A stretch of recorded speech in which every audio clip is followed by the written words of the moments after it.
Hey guys, welcome back to the channel. This is story about what if Naruto has grown up in the Anbu and become stronger. Part 1. Before I start, please do support for more amazing content and comments for part 2. Do consider to subscribe my channel and share my video to your friends and check out the description as well. Let's start the video. Kakashi looked down at the small boy lying on the floor. The boy was lying in a pool of his own blood, his breath coming in rattling gasps.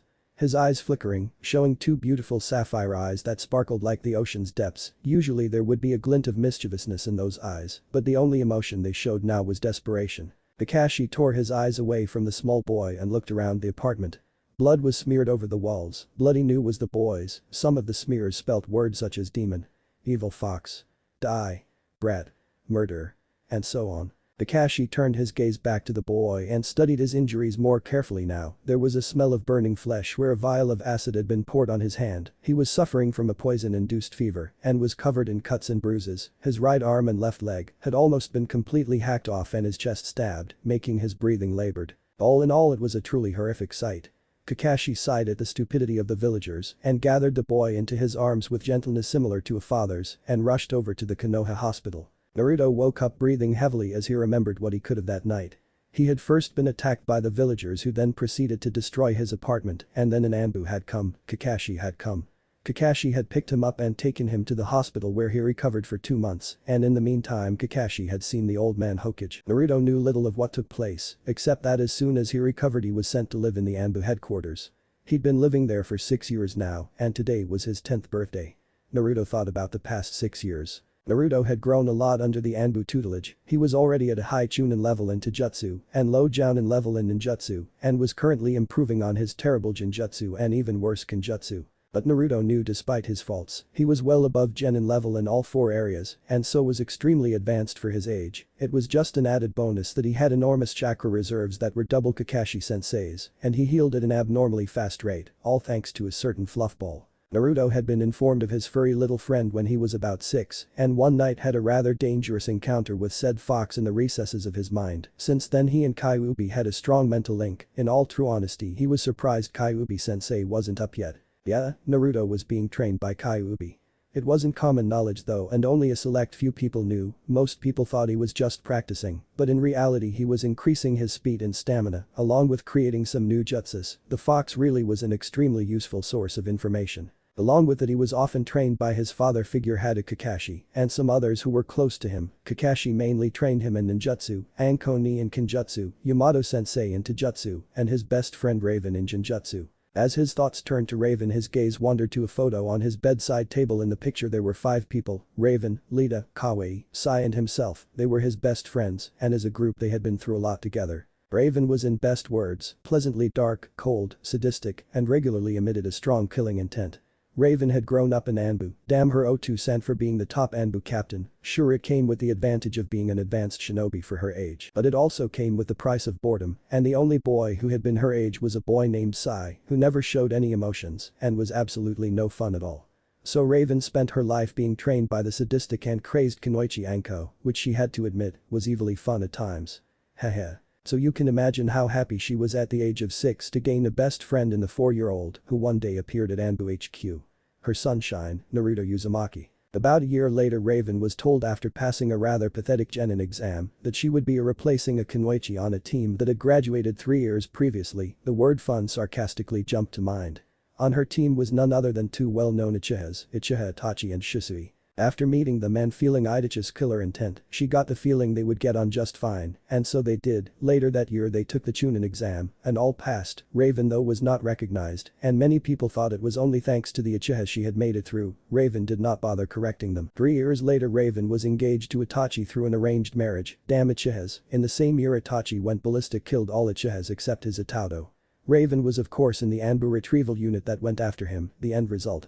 Her teammates lay dead and Raven in a Manjikeo Sharingan-induced mental coma, which Naruto managed to pull her out of 2 months later. Lita was an earth nymph and had been found to her horror by Orochimaru and had grown up with the Sound 5, who in her time were the Sound 6. But as you should know, serpents aren't welcome in the Garden of Eden, and so Lita being the good little nymph she was ran away and found protection in the form of Konoha's Anbu. She and another girl Ichigo-san had been replacements for Raven's team which had earlier that year disbanded, or so she was told. Aoi Ichigo originated from the Hidden Mist village. Hell, her Otu-san was the fucking Mizukage. She had been on the Hidden Mist hunter squad along with her best friend Haku, who had one day betrayed them to join a S-rank missing nin called Zabuza Mamachi. Stupid fucking boys. Hurt by the betrayal and immensely pissed off from the misdirected ridicule that her father and Iniki had aimed for her, she also ran away and joined Konoha Anbu. Little is known about Sai. He was orphaned as a child and was brought into Root, an independent subdivision of the Anbu, which trained him to have no emotions whatsoever.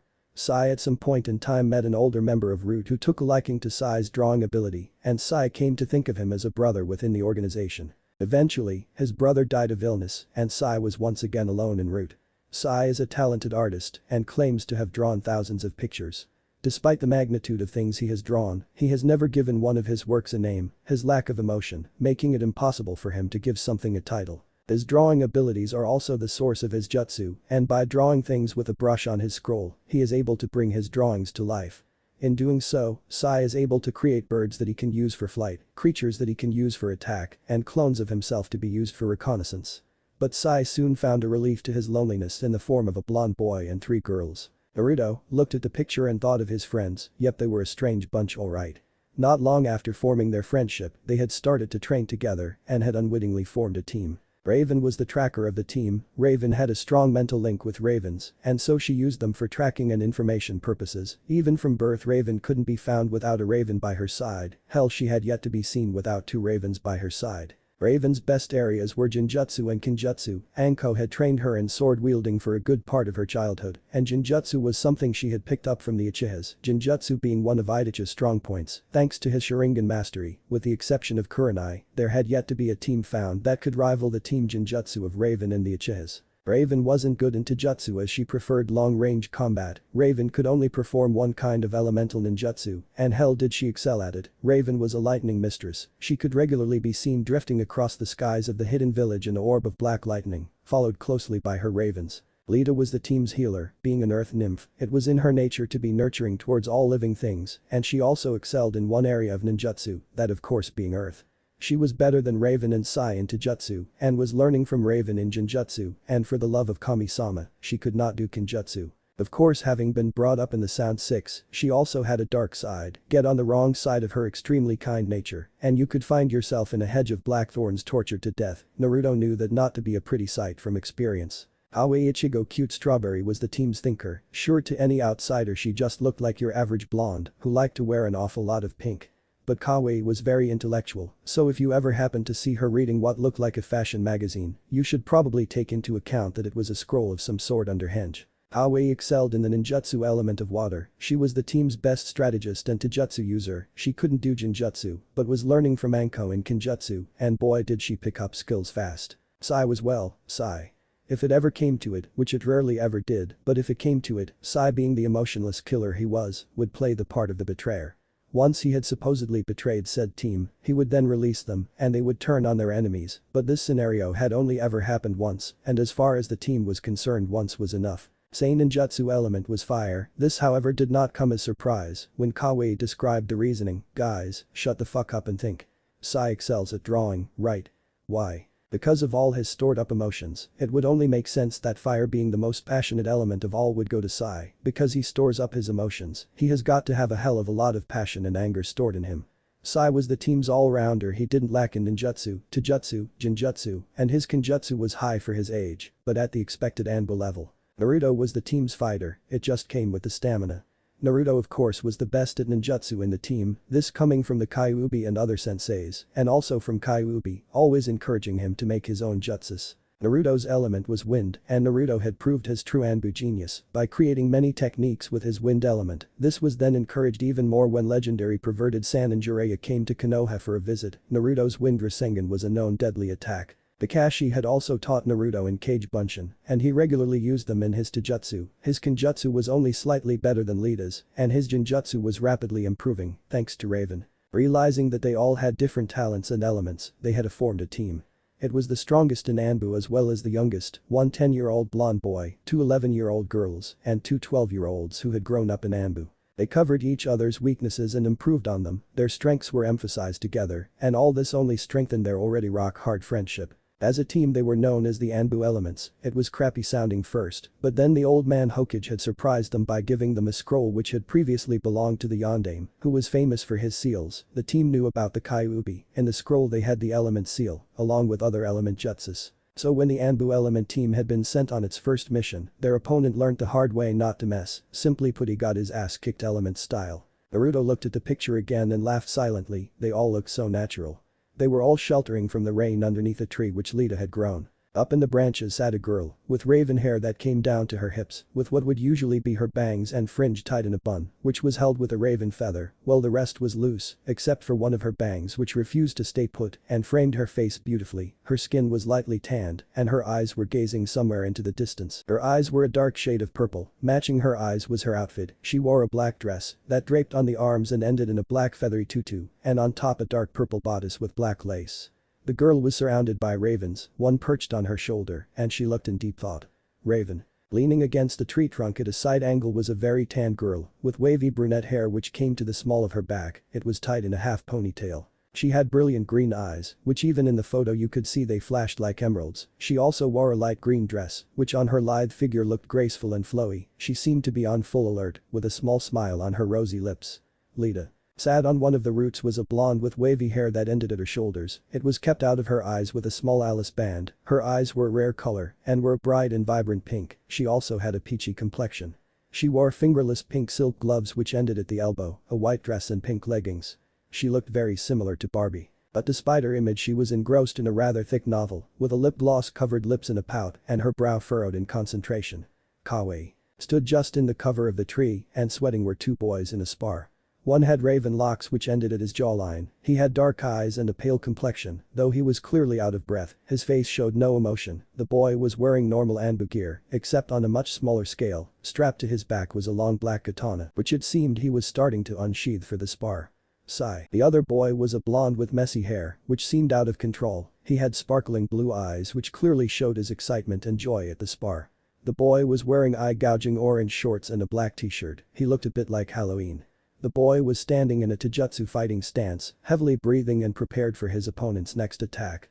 Me. The wind element of Anbu elements, number 1 ninja of Konoha and one-day Hokage. Databeo. Aren't you getting a bit ahead of yourself there kid? Hokages are wise, and you're impulsive Gaki said a voice suddenly in Naruto's head. I was wondering when you would wake up Kyuubi. Do you know what day it is today? Halloween. Arg. No. What made you say that? Do facts kid 1, you dress like it's Halloween too, it's October. Baka. It's my birthday. 10th of October. My birthday. Today I'm 10 you uncaring baka of a fox. Oh. You mean I've been stuck in here for 10 years already? Dang. Why you selfish fox? It's always about you. Never mind I'm double digits. Oh don't tell me you're gonna sulk. Damn right I am. Naruto finished blocking out Kyuubi. And with that final note the blonde-haired ninja got up and dressed. Naruto was so excited it was his birthday and there were so many things to do. Naruto's birthday list. Spar with Sai surprise Raven by creeping up on her then glump her prank the Hokage with Kawaii force Lita to throw me a party for this evening Nick Anko's trench coat for the hell of it. Burn Kakashi's Icha Paradise collection. Attack. Genma with his toothpick put a bag over Yamato's head. Stupid Gula eyes boring Naraji Ino convinced Nina Hyuga that her destiny revolves around me attend the Anbu party. Yep, it was going to be a long day and hell Naruto was going to love it. First thing first, attack emotionless booger Sai. Oh Sai, come to Naruto Naruto sweetly called out. Somewhere in the Anbu training ground Sai shivered, that tone was never good. Clang. Just in time Sai had blocked a kunai aimed for his head. Impressive Sai, your reaction was fast, your katana wielding has gotten a lot faster. Said Naruto jumping down from a tree. Yeah well, I couldn't let you get ahead of me. I'm glad to see now that all my extra training with Yamashiro-sensei's paying off. Sai replied with a smirk. Aoba Yamashiro had been a friend of Raven's, similar to Raven he used crows in his attack, and for tracking, he often helped Raven train her ravens. Anyways, when the Anbu element team found out Say Fire Affinity Raven had recommended Aoba-san for his sensei. You see not many people knew as many fire techniques as the team would have liked, they had really been the Uchiha's clan speciality, but Aoba-san knew a wide range of fire techniques and had ended up becoming Say's own individual trainer. And with this in mind both boys went for an all-out training spar. Sai quickly ran forward katana ready and aimed at Naruto's arm in hope of disabling it. Seeing this Naruto flipped over him, landed behind him and kicked him in the back. Quickly regaining his balance Sai turned round and stood ready in a stance, katana still drawn. Naruto flipped back and quickly performed a mass shadow clone jutsu to keep Sai busy and with that jumped into the trees. Sai had just finished the last of the clones off and looked around, no Naruto, and then he heard it. It started off as a low rumbling and then it got louder. All of a sudden the earth was ripped apart from beneath his feet, a storm was gathering in the sky, and lightning and thunder was everywhere. Sai was barely able to keep himself on the ground when the hurricane appeared. He used a lot of chakra keeping himself still, and then he was in the eye of the hurricane, and the earth stopped shaking. The hurricane then vanished. Within a second there was water everywhere. He was almost drowning as whirlpools kept pulling him under. The ground was rising into a point and the water went as quickly as it came, and with that the pointed mound erupted, magma oozing everywhere. Sai jumped and barely avoiding it, landing on a tree which not long after caught fire. In a matter of seconds Sai was surrounded by fire, and then that also flickered then went. Out of breath and losing chakra fast due to the constant change of surroundings, Sai was barely ready for the strong gale which followed next, and this time it came with hail and a sandstorm, being forced back and down by the batterings from the brutal wind. Sai was really fed up when a blizzard started. He couldn't see anything. He hadn't had a moment to perform a hand seals or a counter-attack. He just needed an opportunity, but by now Sai was beginning to freeze, and so was his surroundings. Everything was covered in ice. Sai looked down at his feet, they also were freezing, and the ice was slowly creeping up his legs. In a moment he'd be immobile. He needed to do something and quick. Kai. Sai yelled, barely releasing the Jinjutsu in time, and with that Sai collapsed to his knees low on chakra and mentally exhausted. What the hell was that? Sai quizzed. That would be my new Jinjutsu.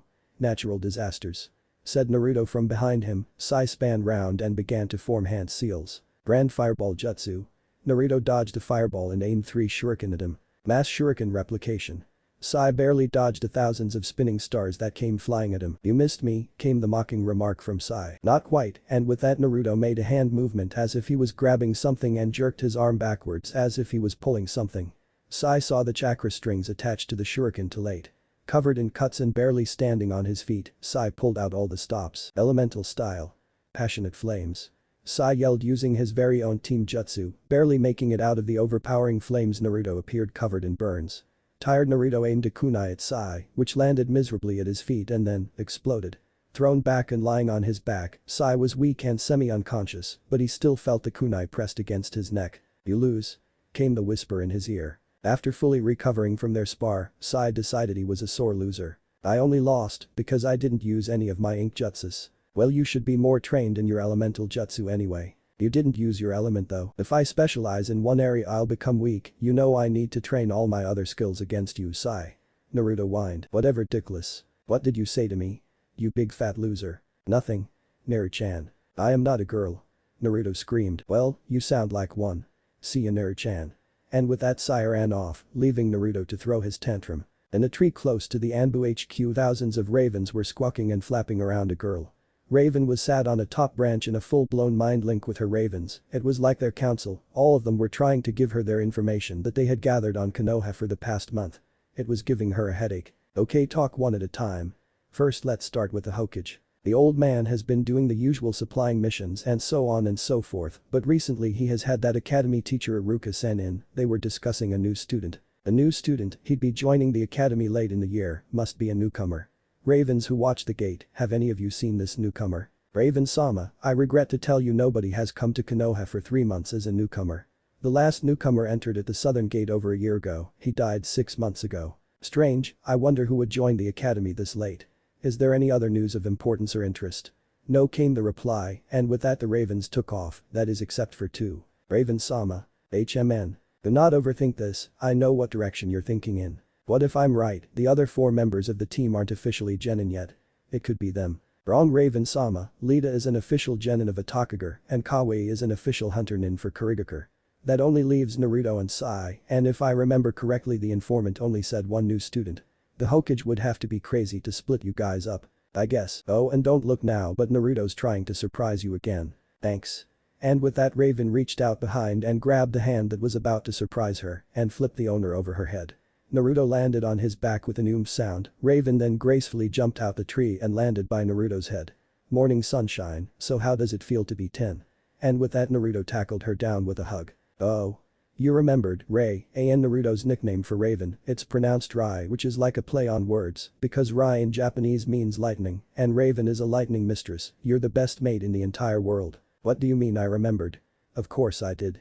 You haven't shut up about it for the past week. Well, Sai never said nothing, Naruto mumbled. Well, that's I and this is me. Now then, my little Naru-chan, shouldn't you be pestering someone for a birthday bash? And oh, before I forget, if you pull any pranks today they cannot be major ones, okay? Do you hear me, Naruto?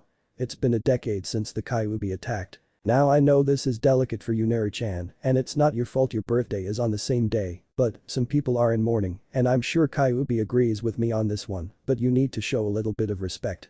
K, Naru-chan. I am so limiting your time with Sai. What? You kept calling me Naru-chan. And I am not a girl. Yeah, well, it's cute and Sai's right, it suits you. Now then, what does Kyuubi say? I don't know. Then ask him. I would, but I'm not talking to him right now. Raven sighed. Why not? Because he was being selfish.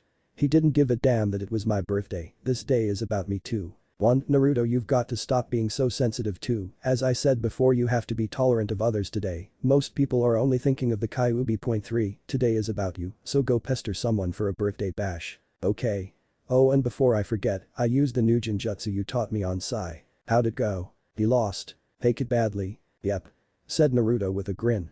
And with that, Raven laughed and Naruto set off for what was next on his agenda. Well, what? Any ideas? Raven said nothing major, right? Yep. Well, does that include hanging the honorable grandson from Hokage Mountain? Considering that's such a good idea, no, I don't think so. And that is how Konohamaru was found hanging off the third's nose.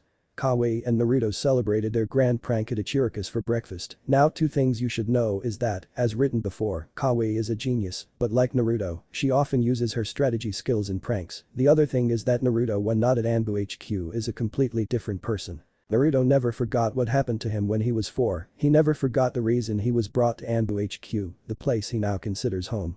Naruto doesn't trust the villagers and for a long time wouldn't leave Anbu HQ at all, so one day Kakashi gave him a gift. Kakashi and Naruto were very much like a father and son, so Kakashi had realized Naruto's wariness of the villagers. Kakashi's gift was none other than a black mask, exactly like his own. So whenever Naruto went out, he'd wear the mask as his protection. Naruto was always cold and untrustworthy of the villagers. LLIDA. Came the shout from the hyperactive blonde. Lita gave a sigh. Why me? Why is it always me who has to throw the party? Lita? Yes, Naruto. Can you throw me a party this evening? Why me? Why not any of the others? Because you're the most responsible. Raven's our leader, surely she's the most responsible. She'd make it all black, grim and miserable. Kawaii. I am not having my party pink. Sai. Does he even know how to throw a party? And anyway, everyone knows you're the best at throwing parties, Lita. Lita sighed. I guess so. Thanks, Lita, you're my favorite nymph. Naruto declared. That would be because I'm the only nymph you know. With that, Naruto hugged Lita and ran out the room. The beautiful earth nymph was left with a small smile on her rosy lips. Naruto was whooping for joy. Who would have guessed his 2 favorite senseis would be such easy targets? Anko had been in the shower when Naruto had crept in, and there on the back of the door was the infamous trench coat. Naruto had quickly unhooked it and ran out the room. Next were Kakashi's books. When Naruto had entered Kakashi's room, he hadn't expected him to be out and have left his books behind, but it just made the job so much easier. The poor perverted books never stood a chance against Naruto's fireball jutsu, which he had forced Sai to teach to him. And just before he left, Naruto had to add the final touch by leaving Anko's coat in the pervert's room. Anko was furious and screaming in frustration. Where was her coat? Kakashi was distraught and in mourning. His poor beloved books. Gone. And then he spotted at the coat. Anko. Yes, it had to be Anko. She always had a thing against perverts. Grabbing the coat, Kakashi stormed out his room, only to walk straight into his suspect. My coat. Anko shrieked, you fucking pervert. Anko yelled, grabbing the coat and putting on quickly. Oh. So you admit you have a thing against perverts? Well, I don't see anything wrong with a bit of indecency here and there. Kakashi unwisely yelled back. By now Anko was steaming and so continued to beat Kakashi senseless, to the complete entertainment of the Anbu Element team and Naruto, who was rolling around on the floor crying tears of laughter. Genma was tired. He had just come back from a week-long mission and hadn't slept for 5 days. But his rest was not to be, for at that moment a blonde blur rushed at him, yanked his Senbon needle out of his mouth and proceeded to give him the 1,000 years of pain move, accompanied with the Senbon needle. Genma was going to be limping for quite a while, he decided. Naruto found Yamato sleeping. Like taking candy from a baby. You're so immature. Hey. I'm not talking to you. See what I mean? Would you shut up for a second? I need to concentrate so I can put this bag over his head already. Does the bag have holes? No, why? Because he'll suffocate otherwise. Oh, Aka, and before you return the insult, just remember, I just stopped you committing a murder. Naruto never did put the bag over Yamato's head, thanks to Kyuubi's observation. So have you been enjoying the little show of pranks? Yes, actually I have. I was wondering how these 10 years had gone past so quickly, but after those pranks I realized I could never got bored in your mind. Gino, what? Nothing, the sigh so troublesome. Gino, what? Nothing, the sigh so troublesome. Gino, what? Nothing, the sigh so troublesome. How much more do you think he can take? Try another 3 times. I still don't get this plan. If I was Gino I'd get pissed off not bored. Trust me, and anyway it's been all you for the past couple of pranks. My turn. And you call me immature childish fox. At least I'm not the greedy vessel, Kyuubi replied, mentally sticking his tongue out. I'm going to pretend that I didn't hear that, and for my own sanity please I beg of you don't ever stick your tongue out again. Do you know how demented and bloodthirsty you looked? Just play the prank, kid. Gino, what? Nothing, the sigh so troublesome. Gino, what? Nothing, the sigh so troublesome. Gino, MMN, nothing. Z Z Z Z Z Z Z Z Z Z Z Z Z Z Z. Wah. Z Z Z Z Z Z Z Z Z Z Z Z Z Z Z. Lazy genius, hold on a sec. He's asleep. I bored the Nara, I bored the Nara, I bored the Nara. Naruto sang this over and over again accompanied by a victory dance until about half an hour later when he was showing no signs of stopping anytime soon. A certain kitsune got involved. The Hyuga was sat in a library looking out a window. Nina was a very different Hyuga and she originated from the branch family but was in no way loyal to the head family. She was unruly and considered herself to be Naruto's mother figure. She had long blonde hair which she kept in a bun and the Hyuga eyes. Her skin was pale and because she always looked tired many people thought she was ill. Actually it was quite to the contrary. She was exhausted from too much exercising. It was hard trying to keep Naruto in control, today of all days. First Nina had to split up Kakashi and Anko and then heal Kakashi and then scold him for being a possible bad influence on her son. Then she and Kakashi had a visit from Sandame about his grandson who woke up this morning hanging off Hokage Tower. Nina had then set off in search of Naruto, a lecture prepared. Kakashi had been the one who had found Genma, he had then brought the poor man in limping. But Nina's trail had run cold at Chino Nara, who it seemed had been bored to sleep, which even she had to admit was an amazing feat for the blonde boy, considering how Naras could usually withstand the most mundane of things. Nina was dragged out of her dream world when the door behind her opened and in stepped the boy who consumed her thoughts. Naruto. She scolded. What? Don't what me? You have been playing pranks all day and today is not the day for them. At this Naruto grew angry. What's that supposed to mean? Today is my birthday. And like it or not I will celebrate it how I want to. Naruto, you just can't, not today. What I'm doing as Raven advised, I'm not pulling any major pranks and I've only pulled them here in the Anbu HQ. Naruto, today just can't be a happy day. I'm really trying to be tolerant and considerate of others today, really I am. Please Aka-san, don't be mad. Nina couldn't say no to that pleading tone and puppy dog eyes. Especially when he called her Aka-san. Fine, but I have to go now, places to be, and then I need to get ready. But always remember my destiny revolves around you. Okay, see you at the party. Naruto, there's something I need to. Well, what I'm trying to say is that HMN. It's been a decade since Kyuubi attacked and well it's compulsory that all Konohinin attend a gathering in remembrance of that. So? Well, what I'm trying to say is I can't come to your party, no one can. At these words, Naruto ran off crying, tears freely streaming down his face. Knock, knock, go away. Naruto, let us in now. No. Bam! Raven kicked open the door and walked in, closely followed by Sai, Kawaii and Lita. I said go away. And we say we don't care. Kawaii replied, shutting the door. No one can come to the party. I'm allowed to feel upset, so would you leave already? Naruto, do you think I would have set up the party if no one could come? No, I wouldn't.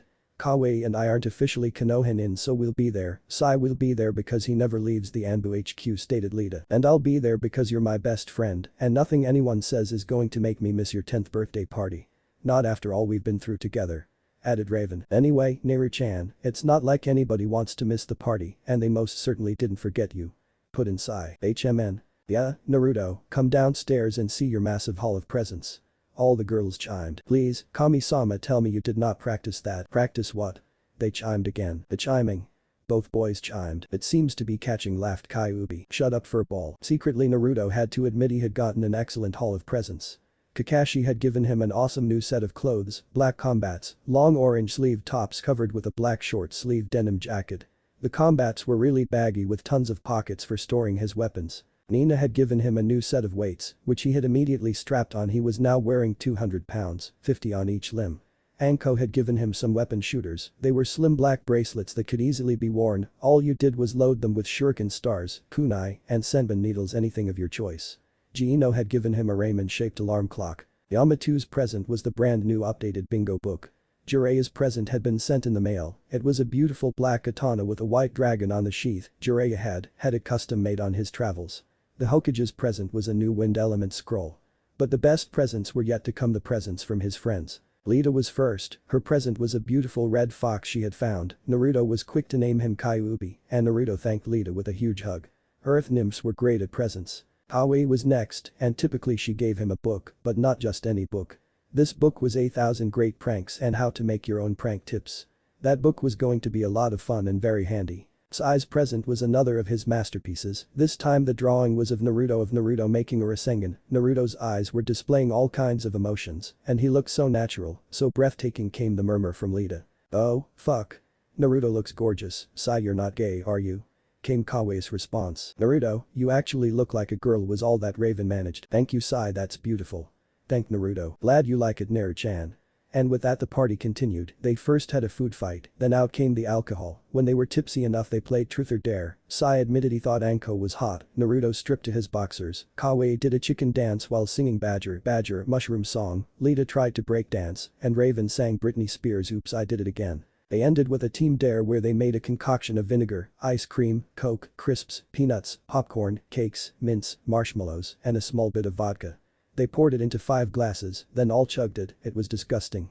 While Lita, Sai and Kawaii were moaning on the floor in disgust, Raven dragged Naruto aside to give him his present. She summoned a raven's feather, which glowed eerily with her dark purple chakra. "Naruto, roll up your sleeve and show me your forearm." Naruto did so. Raven began to draw lightning-shaped seals with a feather, and in the middle, a basic drawing of a raven. Raven cut her thumb and put it on the seal. It pulsed with purple chakra.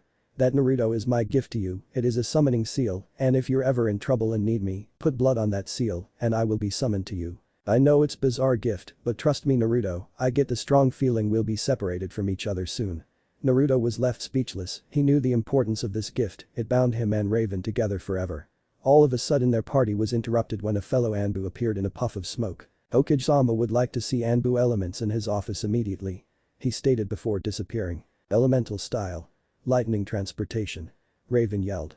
In a flash of black lightning the Anbu element team stood in the Hokage's office. "Anbu elements, please it." "Hokage-sama, if this is about the festival," Kawaii began. No, not the festival. This, my dears, is about you. You see, I think it is time for a change. I need to know that Konoha has a good future with its strongest nins, and so in this favor, I'm afraid I have no other choice but to disband the Anbu Elements team. In a flash of black lightning the Anbu Element team stood in the Hokage's office. "Anbu Elements, please it." "Hokage-sama, if this is about the festival," Kawaii began. No, not the festival. This, my dears, is about you. You see, I think it is time for a change. I need to know that Konoha has a good future with its strongest nins, and so in this favor, I'm afraid I have no other choice but to disband the Anbu Elements team. Raven sighed, so I was right. "What do you mean, Hokage-sama?" quizzed Lita, obviously shocked. "I feel that it is in Konoha's best interest that you undergo some new training." "Training? Thank Kami-sama. I thought we were going to be split up, especially after what Raven said to me." "Yes. Training, I can't wait, I love team training." Naruto shouted. Lita, Kawaii and Sai gave a small smile at his hyperactiveness. Raven just shook her head, they were so obviously not getting it. Please excuse me, I don't seem to be making myself clear, this will be separate training." Naruto's face instantly fell. Lita's eyes started to water. Kawaii was shaking with anger. Only Sai and Raven seemed unaffected by the news, Sai from being emotionless, but the Hokage was wary of Raven. He was pretty sure she wasn't just going to let this go. "Hokage-sama, please, continue." Now the Hokage was really surprised, she seemed to be perfectly calm. "Well, as of next week, Naruto will be enrolling in the Ninja Academy. A week after Kawaii, Lita and Raven will go on a team training mission. They will be gone for 2 years. Sai will of course stay in Konoha and Anbu HQ. But will be leaving Konoha on more long-term missions with his new sensei Yamato." Then he felt strong killer intent. Here came Raven's reaction. Maybe he should have thought this through more clearly before facing the sadistic girl. The others though were just sat there in shock. "So what you're trying to say is you're going to unfairly split us up, you're going to keep 3 of us together, but leave the other 2 alone. One stays in familiar surroundings, the other is ditched into a completely new world with new people. Somehow I found that not fair. So as team leader, I will decline your offer as I personally do not find it in my team's interest," Raven stated with all the venom and killer intent she could manage without castrating him where he stood. "It was not an offer, Raven, it was an order." The Hokage calmly replied, but that was it. Kawaii had reached the end of her tether. "How fucking dare you?" How about our best interest? Not the villages. Ours. Everything you cages do for your village's sake results in some poor kid taking the punishment. It was in Konoha's interest Raven was on the team with the Uchihas, she ended up in a mental fucking coma for Kami-sama's sake. It was in Konoha's interest Kyuubi was sealed in Naruto, and ever since he has been treated as an outcast and has been under assassination attempts too many times to count. It was in Konoha's best interest that Sai joined Root, now he's emotionless and can't communicate socially. My father the fucking Mizukage decided it was in Kurigakure's best interest that I became a hunter nin with Haku, he ran away, I was almost killed by missing nins Abusa Mamachi, and I too ran away. Orochimaru decided that it was in his future village, best interest, that they kidnapped an earth nymph, now Lita's forest lies in ruins, and she can't return home, she was also forced to be a slave to the snake Sannin who just happens to be your student, and that has traumatized her. Do you not see a pattern appearing? We will not suffer again, for a village's best interest. Aoi just stood there and let the tears fall down her cheeks showing her emotions fully, but she couldn't care less at the moment. I hate this so much, I hate the way the cages make these decisions and control our lives, my father and Aniki caused me nothing but pain. I will not suffer like that again, and I will die defending my friends from that pain. Against his will the Hokage had to admit Kawaii had made some extremely valid points, but that was to be expected from her. I am sorry you feel like that, but please, give me a chance to explain why I think this will also be in your best interest. Konoha needs strong nin to protect, this new training I hope will make you stronger and better ninja, and I'm sure you would like to improve. Therefore both Konoha and you get something out of this. Kawaii and Raven sat down, none of them said anything, and so the Hokage took this as a sign to continue. As Kawaii pointed out, some terrible decisions have been made involving you, and for that I'm truly sorry, but I assure you, I have thought about this long and hard so you get the best. Naruto will unfortunately be sent to the academy alone, I would send you with him, but unlike Naruto you four are all official ninjas. I also think it is time Naruto left the safety of Anbu HQ and ventured out a bit more, being around kids your own age will hopefully give you the chance to make friends and regain trust in the villagers.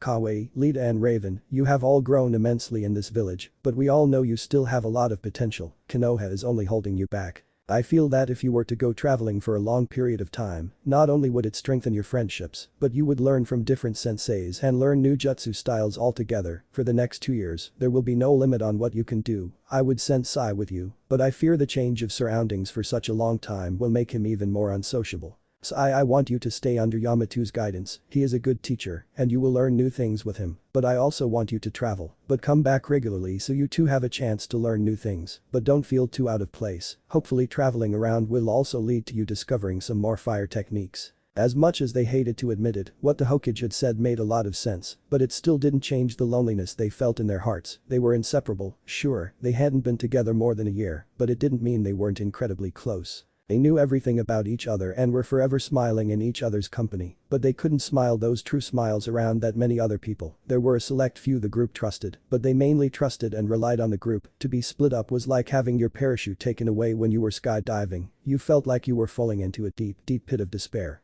With nothing else to say, the group left Hokage Tower with a dark cloud above their heads.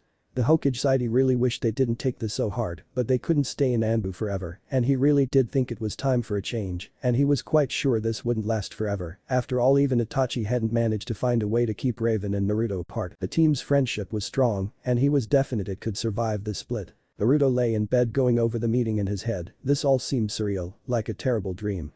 He just wanted to wake up and hear Raven's voice telling the team off for something, hear Kawaii continuously sighing then giving an evil snicker as she came up with yet another evil genius plan, hear Sai calling him Naru-chan, and to hear Lita's voice singing yet another song in dedication to the earth that she loved so much. With a sigh he climbed out of bed, he was not going to sleep tonight. He just needed to think, gain some normalcy back into his life, so he headed to his favorite place, Lita's tree as they sometimes called it. It was the same tree in the photo on his bedside table, and it was the team's favorite place to go when they needed to think. It was their private place filled with their own elemental peace. As Naruto got closer to the tree he could just see in the moonlight 4 figures already there, he should have known, it would be an unspoken agreement to meet there and think things over. Trust you to be the last one here, Naru-chan. Naruto just gave a small weak smile. He also climbed into the tree's branches and sat there among the others, just staring into the night sky. What are we going to do? Kawaii finally managed, for once she was lost without a plan or an idea, and this was unfamiliar territory to her. What can we do? Came Sei's reply. We do as the Hokage says, we undergo new training. Came Raven's strong voice. But Ray, no buts Naruto, we have to do this. We can't stay in Anbu forever, and our lives can't remain perfect, we have to cope with this will make us stronger, and there is no way they will be able to keep us apart. 2 years. That's it, no more, no less. After 2 years we'll be Anbu elements again, inseparable best friends. Got it? Came Raven's command. Got it? Came the chime, and slowly they felt more comfortable at knowing it wasn't forever. And so Lita began to hum one of her lullabies, but this time it wasn't dedicated to the earth, but to them, her friends. What I thought wasn't Minane the light was a one-of-a-kind, a precious pearl. When I wanted to creak couldn't cause I wasn't allowed. The Menasai for everything. The Menasai, I know I let you down. The Menasai till the end. He never needed a friend like I do now. What I thought wasn't also innocent was a delicate doll of porcelain. When I wanted to call you and ask you for help he stopped myself. The Menasai for everything. The Menasai, I know I let you down. The Menasai till the end. He never needed a friend like I do now. What I thought was a dream. Amiriji was as real as it's Samita privilege. When I wanted to tell Yaoi made a mistake walked away. The Menasai for everything. Gamenasai, Gamenasai never needed a friend like I do now. The Menasai, I let you down. Gamenasai till the end. He never needed a friend like I do now. And with that the group slowly began to fall into a peaceful slumber in each other's company. Nina didn't understand it, she had missed something out and she knew it. She had promised to take Naruto out of Ramen, but he had turned her down, and what was even more surprising was he wasn't training at all. None of the Anbu elements were, they just seemed to be spending non-stop time in each other's company. She had heard from a fellow Anbu member that during Naruto's party, there had been a summoning from Hokage-sama, since then the team had been together. She couldn't get near Naruto because he would just go off with the team. There was only one thing left to do. She would go to the Hokage and find out what was responsible for her son's strange behavior. She walked into the Anbu HQ main lounge to get Kakashi when aforementioned Cage appeared in a puff of smoke. Ah, hello Nina. Hokage-sama, I was just on my way to see you. Yes, I expected that. Would you be as kind as to gather all of the Anbu together with the exception of Anbu elements? I think you have the right to know the current predicament. Hi, Hokage-sama. Within 10 minutes all 35 members of Anbu stood or were sitting in the main lounge.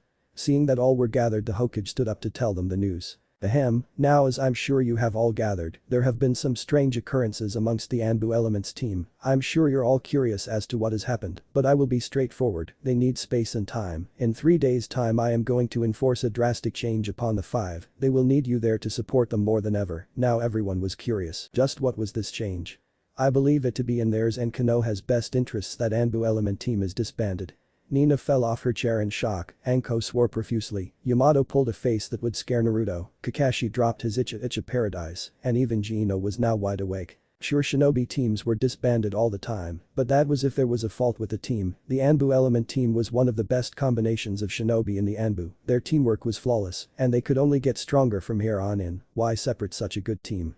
Finally gathering her wits about her, Nina asked the question in everybody's minds. Why? I believe that the change is necessary and that all 5 will benefit from the experience and grow stronger. Konoha itself will benefit from strong shinobi. Now I'm sure you are also curious into how they will be split up. Yamato, if you will consent, I have chosen you to be Sei-sensei. You will be on long traveling trips, but will return to Konoha regularly, in which Sai will gain new experiences and you will encourage him to work on his social skills. Many were jealous of Yamato for receiving such a talented student, but all Yamato did was nod and consent. Raven, Kawaii and Lita will be doing the same, but they will be gone for a much longer period of time. They leave in 10 days' time and will be gone for 2 years. Nina spluttered at the unfairness of the situation, to keep 3 together but completely separate the other 2. No wonder they've all been reluctant to leave each other's company. Naruto though will be staying in Konoha, but will actually be within the village and attending the academy. At this Kakashi stood up, blatantly furious. Hokage-sama, you can't be serious. We took him away from that for a reason. Many others nodded their heads in agreement with Kakashi's outburst. Kakashi, please, calm yourself. The boy, as you all know, is Yondame's legacy, but instead is treated with disrespect. As much as I hate to return him to the villagers' incapable hands, I think Naruto has to make some new friends and learn to love the village he fights so hard to protect. Else I fear one day Naruto will question what he protects and then we could lose him, just like we did Itachi. But I am very reluctant to let past incidents reoccur. I need people who can appear in Naruto's daily life. Do I have any volunteers? Nina stood up. If it is okay with you, Hokage-sama, I would like to return to the village. I would also like for Naruto-kun to live with me.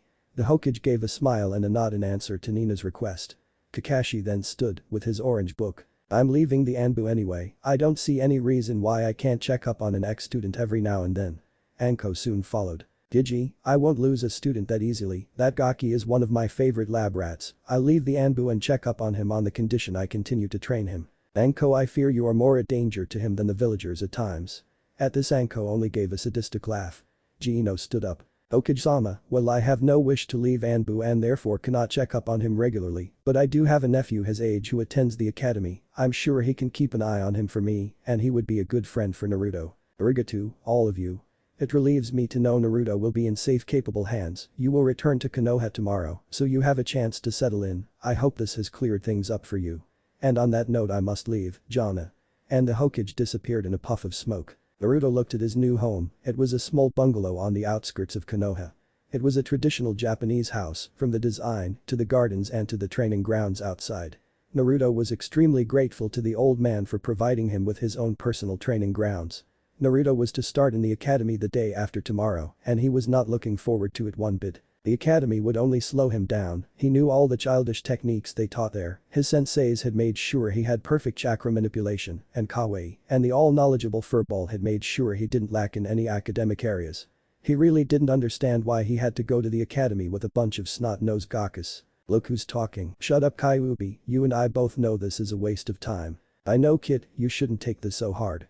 Just think of this as a test of the team's friendship. I guess anyway they'll be around in a bit the team, Kakashi, Anko, Yamato and Gino.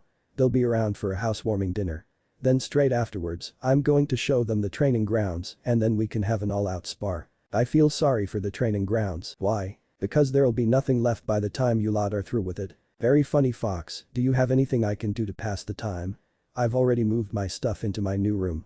As a matter of fact I have a new technique I want you to try, you'll need to use my chakra for this. First concentrate the chakra into your hands until you grow nails and then I want you to start slashing at a tree, see how many slashes you can do before you lose the claws. Okay, what kind of technique is this? It's a new kind of taijutsu, using demonic claws, it's close range though, so you need to be good at aiming. Get Nina to teach you her best to hit the body with this kind of style, I call it demonic precision. Interesting name, I really need to find something for you to do in there, you have way too much free time to think. And so Naruto began slashing at the tree, he was quite enjoying himself as it was a good way of releasing anger, he managed to keep the claws for 72 slashes, disappointed with his performance he pushed more chakra into the claws, this time with an aim of making at least 200 slashes. Training with Kyuubi Sunshine. Said a voice out of the tree. Hi Ray, he's teaching me a new taijutsu style he calls demonic precision. Sounds cool, nice training grounds you got here, nowhere near as good as the ones in Anbu HQ. But good nonetheless. She said jumping out of the tree, it was then Naruto noticed her new set of weights. New weights Ray? Yeah, 100 pounds on each limb, I'm going to do some laps to warm up, want to join? You can go back to slashing later and then the team can join. Sounds like an awesome idea, but let's make this a bit more competitive, a little race, loser buys the winner ramen for dinner tomorrow night. Fine with me, just as long as you know, you have no chance of beating my lightning speed. Naruto stretched out his aching limbs he had been up all night sparring and training, Ray had of course won the race, even with her new weights she was still incredibly fast and he shuddered at the thought of her speed without them.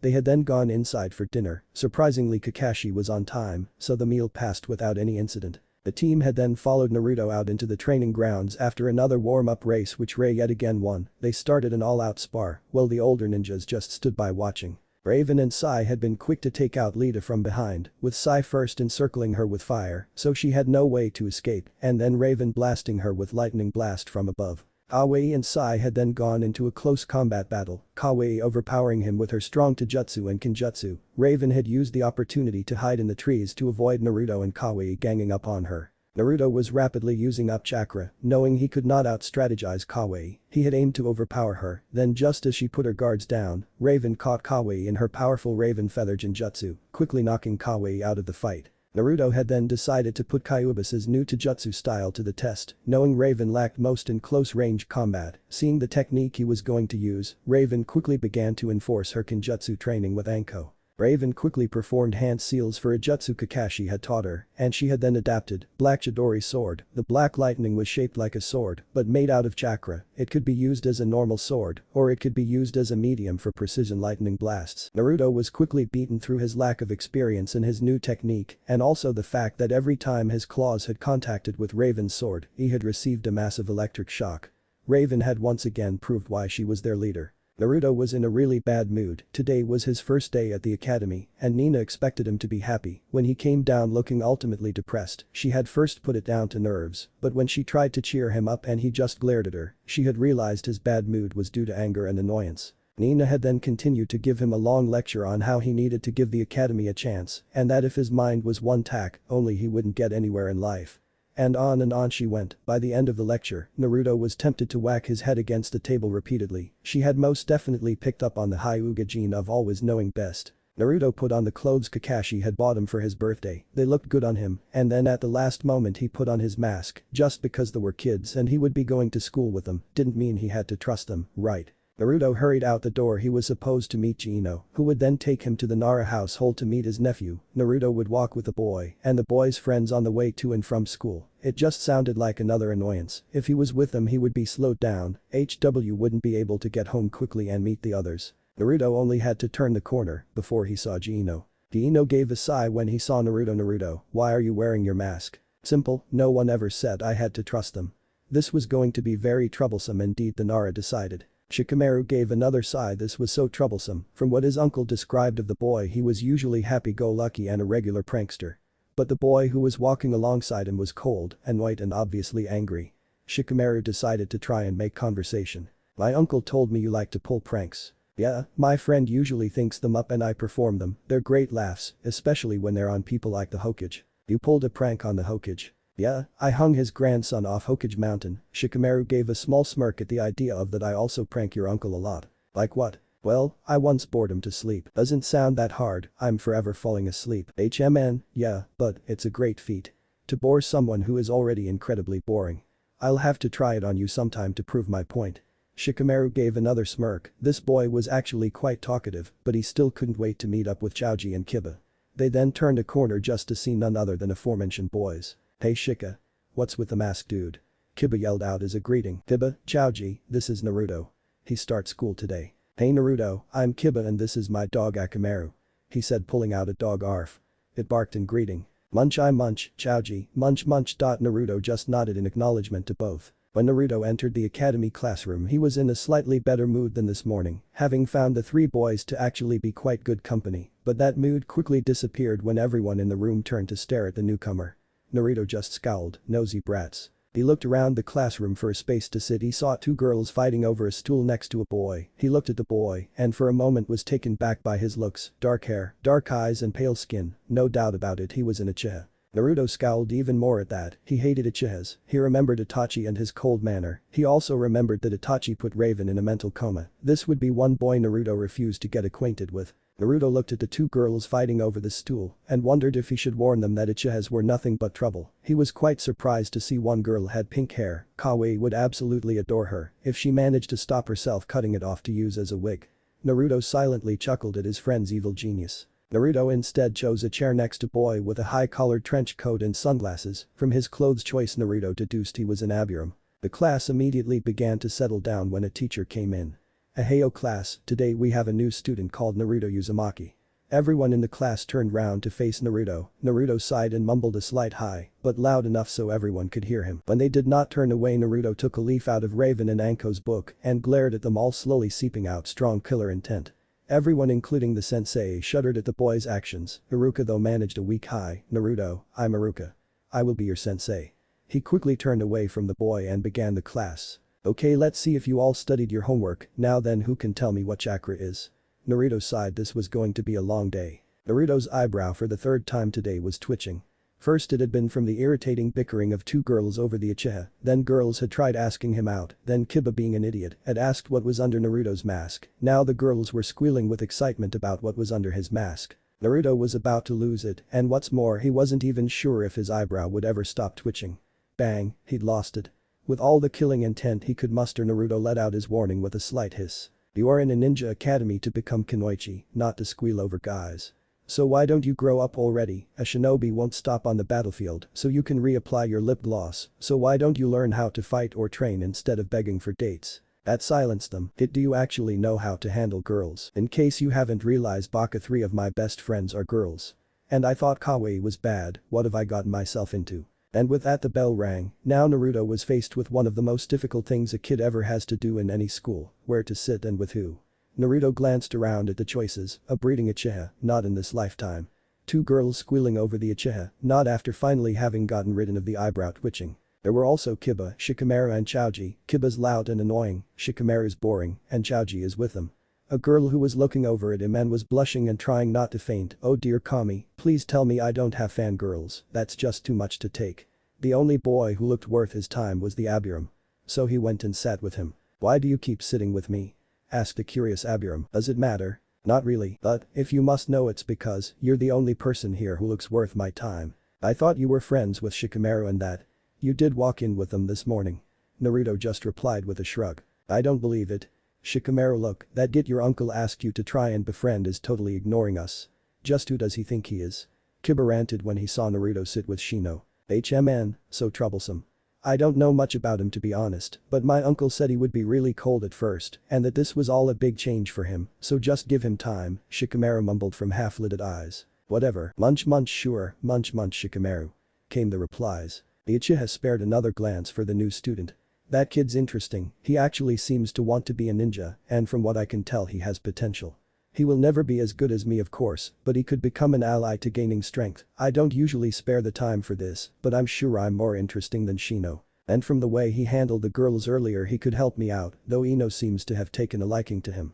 And with this thought process Sasuke stood up and brushed himself off, prepared to make a friend. Ino looked over at the new boy and blushed again. She wasn't the only one who had an interest in him, sure he wasn't her Sasuke-kun, but by flirting with him, she would get Sasuke jealous, and then he would admit undying love for her and crush forehead girl. Ino looked around at the other girls who liked the newcomer, she didn't have any competition, she was surprised at Hinata though, but that didn't matter, Sakura wasn't interested, so Blondie was all hers.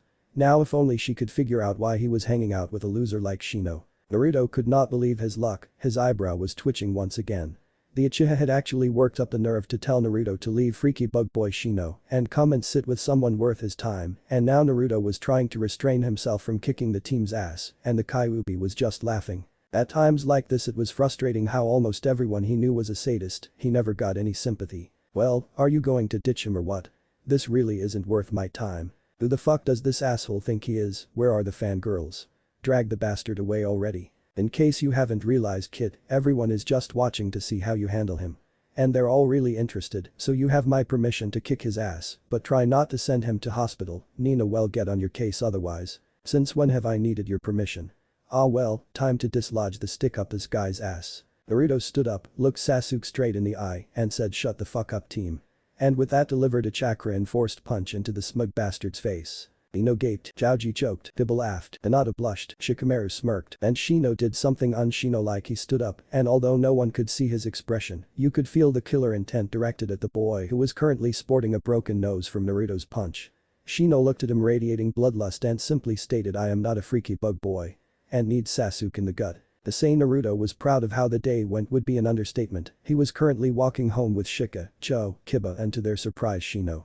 Naruto hadn't been expecting to make friends, but after knocking the Uchiha pride, a respect had been formed for him, the others just watched him with the exception of Shino, you never knew what he was doing. Their thought process was just utter praise for the blonde, he'd walked in scared their sensei, gained a fan club, scared the fan club, got the longest sentence out of Shino in the history of the academy, beat up the Uchiha, and had unwittingly formed a new group of friends. When Naruto turned the corner with not just his nephew but 3 other boys, Ino was in utter shock, but what was more was the obvious respect they held for Naruto, they all seemed to be in awe of him. Naruto finally noticed his presence and looked up, a quick fleeting doubt passed through the boy's features, he then pouted. Ino, what are you doing here? Naruto asked. Yeah uncle, I'd like to know too. His nephew stated standing next to Naruto. Ino sighed, it seemed Naruto had made extremely loyal friends who all respected him, worst thing was he would bet anything Naruto didn't give a damn about them in return. He had to speak to the blonde quick and if that didn't work he'd ask the other volunteers and as his last resort, Raven. Sorry guys, but I need to talk to Naruto, he's late for a family gathering as well. And with that the boys separated leaving Naruto with the elder Nara. Ino sighed, Naruto could be so troublesome. They want to be your friends Naru. I have friends, and unlike those 4 wannabes my friends are strong, Naruto said with a dark scowl. Ino hit him round the head. Itai. Nani. Don't what me Naruto, just because they weren't raised in Anbu doesn't mean they aren't skilled, they all have potential. Give them a chance, give the academy a chance. Please Naruto, give Konoha another chance. What would Raven say if she could see her sunshine with this dark a scowl? What would Kawaii say if she saw you treating people with injustice without giving them a chance? What would Sai say if he saw you acting all emotionless? What would Lita say if she saw you holding a grudge instead of taking a path of forgiveness? What would Nina say if you didn't attempt to fight back at the injustice they did to you? What would Kakashi say if he saw you abandoning new friends? What would Anko say if you didn't give the Hokage a show? Now that you've thought about that, take my words to heart, otherwise the next in line will be Yamato, and he will scare you. Naruto just looked at the Nara, it was times like this where you really saw the genius gene. Chi, and I thought I was meant to be the troublesome one. And so the week continued, with every day drawing closer to the final separation of his team. Naruto wasn't given much time to think about it, at the academy he was very quiet and didn't speak much, he had an annoying fan club which a girl called Ino seemed to be leading, and they followed him everywhere. He remembered when he told Anko and Raven about it, he could still hear their cold sadistic laughing, he shuddered. Shino and Shikamaru were his closest friends, Shino reminded him a lot of Sai and Raven, emotionless and stoic, Shikamaru was like Kawaii, a secret genius. Naruto was very pleased when he found a fellow prankster in Kiba, he was already in Iruka-sensei's bad books, and Choji was just a kind-hearted giant. The work at the academy was fairly easy, he was surprised to find he was top of the class, much to the annoyance of Pinky and Uchiha. The class was just weak, he did well in the practicals, but made sure he never showed off. He was severely disappointed when he learned the Hyuga girl couldn't even throw a kunai starite. Hyugas were trained from an early age, she should have superior skills, but what's more, the girl seemed to have an inferiority complex and a huge crush on him, absolutely nothing like Nina. Naruto had feared the academy would stunt his growth, but he was sadly mistaken, soon as he got home he would have personal training with Anko and team training in the evening with Raven and the others, and in the morning he would up his weights if necessary and train with Kyuubi, who he had recently taken to calling Kyu. It annoyed the fox at first, but with the amount of talking they were starting to do because of the pointless academy, they were becoming more and more close. Naruto hadn't really realized till then how much he looked at Kyu as a big brother figure. You would think that Naruto had asked Kyu about why he attacked Konoha, but Naruto did know a thing or two about tact, over time he had come to trust Kyu with his life, and he was sure Kyu would tell him when he was ready. And with that the bell rang to symbolize the end of the day, Naruto shook his head off his trail of thoughts, when a new thought hit, tomorrow morning, he wouldn't see his friends again for another 2 years, Naruto could feel depression setting in. Naruto was more than shocked when he stepped outside to see Nina, unsure he decided to wait for her to notice him, more to his surprise was when Hinata and a boy from the year above who was an obvious Hyuga but Naruto had never seen before, approached her. Naruto just stood and watched. "What you looking at?" Kiba said from behind. Naruto inclined his head in his Ka-san's direction. "The Hyugas." Naruto nodded douchite. Before Naruto could reply, Nina finally looked up and waved at him, Hinata, and the boy quickly turned round to look at him. Hinata blushed while the boy just glared, Naruto countered with his own glare. Nina walked towards him closely followed by the 2 Hyugas. "Naruto, gomenasai for not warning you I would be here to meet you." Nina greeted her son. "It's okay Aka-san." This was greeted with shock from the Hyugas and his friends. "You're Hyuga?" Kiba yelled. "No, I was unofficially adopted, but in no way am I related to the Hyugas." Naruto quickly stated. "Naruto, we might want to hurry if we are to meet the others, would you like to invite your friends?" His mother asked. "Not tonight mum." And with that he waved bye to his friend and vanished out of sight much to their shock. As soon as they had gone the Kiba turned round to Shikamaru. "Well that was unexpected." DCH, Naruto's troublesome Shino said nothing, Choji just ate away his disbelief and shock, Neji just glared at the spot in which Naruto had stood. Kiba wondered if he had realized Naruto had left the spot or if his eyes were set on permanent glare. Hinata was blushing and inside her mind was hosting a huge party. "Naruto's with Aunt Nina, I might have a reason to visit him. I could go to Naruto-kun's house. I could go there before Ino. Or he might visit me with Nina." Otusama said it was a possibility she might train me, Sai training with Naruto-kun. Finally Neji snapped out of glare mode and turned to his cousin and proceeded to snap her out of her dreamlike state. "Hinata-sama, we should leave at once, your father would not appreciate you being late." Hinata nodded in acknowledgement, her father was ashamed of her enough without her being late. Naruto and Nino arrived outside the house, they had to hurry, tonight would be a formal gathering at Anbu HQ.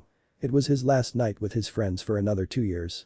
Naruto sure as hell was going to miss them. When Naruto was ready he came down the stairs into the kitchen so his attire could be approved by Nina. Naruto wore a black kimono with orange slashes on it, it looked graceful yet fierce, it had been one of a pair he had bought with Sai, except Sai's orange was slightly darker and was in the shape of his neck. Naruto wore a gold necklace with a pendant in the shape of a fox, this was also one of a pair, the other one was a raven pendant and guess who that belonged to? Raven had bought for him an official recognition of their friendship, they were their own first true friends, and from that day forth were inseparable best friends, but after tomorrow morning they were no longer inseparable, the famous Raven and Kitsune. Naruto stood at the party among his friends, none of them felt like celebrating. Raven wore a black kimono with dark purple lightning bolts, Lita wore her same green dress, and Kawaii wore a hot pink kimono with sakura petals and slightly paler pink on. The party continued, many Anbu got drunk, and even some former Anbu like Kakashi, Anko and Nina, made a scene. Kakashi and Anko made out in the middle of the whole party, to Raven's horror, they were both her senseis, and she hated mushy stuff. Raven hoped the makeout was alcohol-induced. Nina and Gino slow danced more than once, leaving Naruto very suspicious of Gino's intentions from there on in. But the party came to an end with the Sandaime giving a speech on the Anbu elements, while said team just glared. The sun was rising over Konoha, and 6 figures stood at the gate. Lita looked at Sai and Naruto and pulled them both into a hug and began to cry, their hearts breaking with every tear she shed. When she finally pulled herself together, she looked into their eyes in turn and murmured a barely audible "Be careful, Kawaii," then walked forward and threw her arms around Sai and told him that when she came back, he better not be a social retard or else, and they all gave a weak laugh. Kawaii then turned towards Naruto, and they hugged him, and they held each other for what felt like an eternity. When they pulled apart, Kawaii gave him a kiss on the cheek and whispered goodbye. Naruto just nodded, things were going to be quieter without her. Raven stepped forward, glared at Sai, who returned the glare back, they then both broke the glaring match and gave each other a small smile. "Bro strong. You too." Then Raven turned towards her best friend, their eyes joined, and they kept the contact, eyes saying what they couldn't bring themselves to say out loud. Raven lifted her hand in front of her, Naruto did the same. Their palms touched and their fingers entwined, this was how they greeted each other when they were little. "Goodbye my Kitsune. Goodbye my Raven." As the 3 girls turned to leave the village, the team could feel their hearts breaking, they were not going to see each other for another 2 years, words they said before for comfort now seemed empty, exactly how they felt. It was as if someone was tearing them apart from the inside, taking away their most precious people and leaving them without their strength. It hurt so much. As the girls turned their backs on Konoha, none of them could hold the tears at bay. Naruto and Sai watched the girls' figures walk into the rising sun, making them glow with its morning light. "Sai, it's time to go," Yamato said, finally stepping forward after watching the exchange. Sai nodded and turned towards Naruto. Naru-chan. I'm not a girl, goddammit, and when you come back I'll prove to you how manly I am. I'll hold you to that." And with one final nod to each other, they gave each other one of their few true smiles. Sai also turned his back on Konoha and walked out the gates. Naruto stood there alone, barely withholding the tears, his heart was being torn apart and there was nothing he could do. His life had changed and wouldn't be the same for another 2 years. When the tears finally spilled down his cheek, Naruto fell to the ground, his body racking with sobs of loneliness, his shoulders shaking with anger, fear and sadness. When he pulled himself together, he made a vow to himself and his friends that he would get stronger, he would protect them, and he would never shed another tear until he saw their faces again, only they would now be able to warm his cold heart and hurt enough to make him cry. Naruto then turned his back on the gates and walked home, every step he took went against his instincts, every part of him telling him to go back to the gates, chase after them. Naruto had never felt this unsure before. When he arrived home he went starry to his room and collapsed on the bed emotionally exhausted, he wouldn't go to the academy today. When Naruto finally returned to the academy, Shikamaru could sense the sad aura surrounding him, he questioned his uncle on it. "Did Naruto tell you to ask me?" "No. Then I can't tell you." "Why?" "He'll tell you if he trusts you." "I thought he did." "Trust has to be earned." TCH troublesome. It had been 1 year since they had left, only 1 year left, and they would be reunited again. To say Naruto had moved on wouldn't be a lie but wouldn't be entirely true, he'd become more and more stoic and only open to a few select people. Surprisingly enough, he opened up to his newfound friends. Shino had been first, often joining him at the back of the class and just sitting there saying nothing, completely cold to the rest of the world. Shino and him had eventually begun to talk. Shino was surprisingly very sarcastic and would often mutter at Iruka's comments. Shikamaru had then followed, joining Naruto and sleeping in lessons. It wasn't like either of them could learn anything, Naruto knew it, and Shikamaru was just a genius.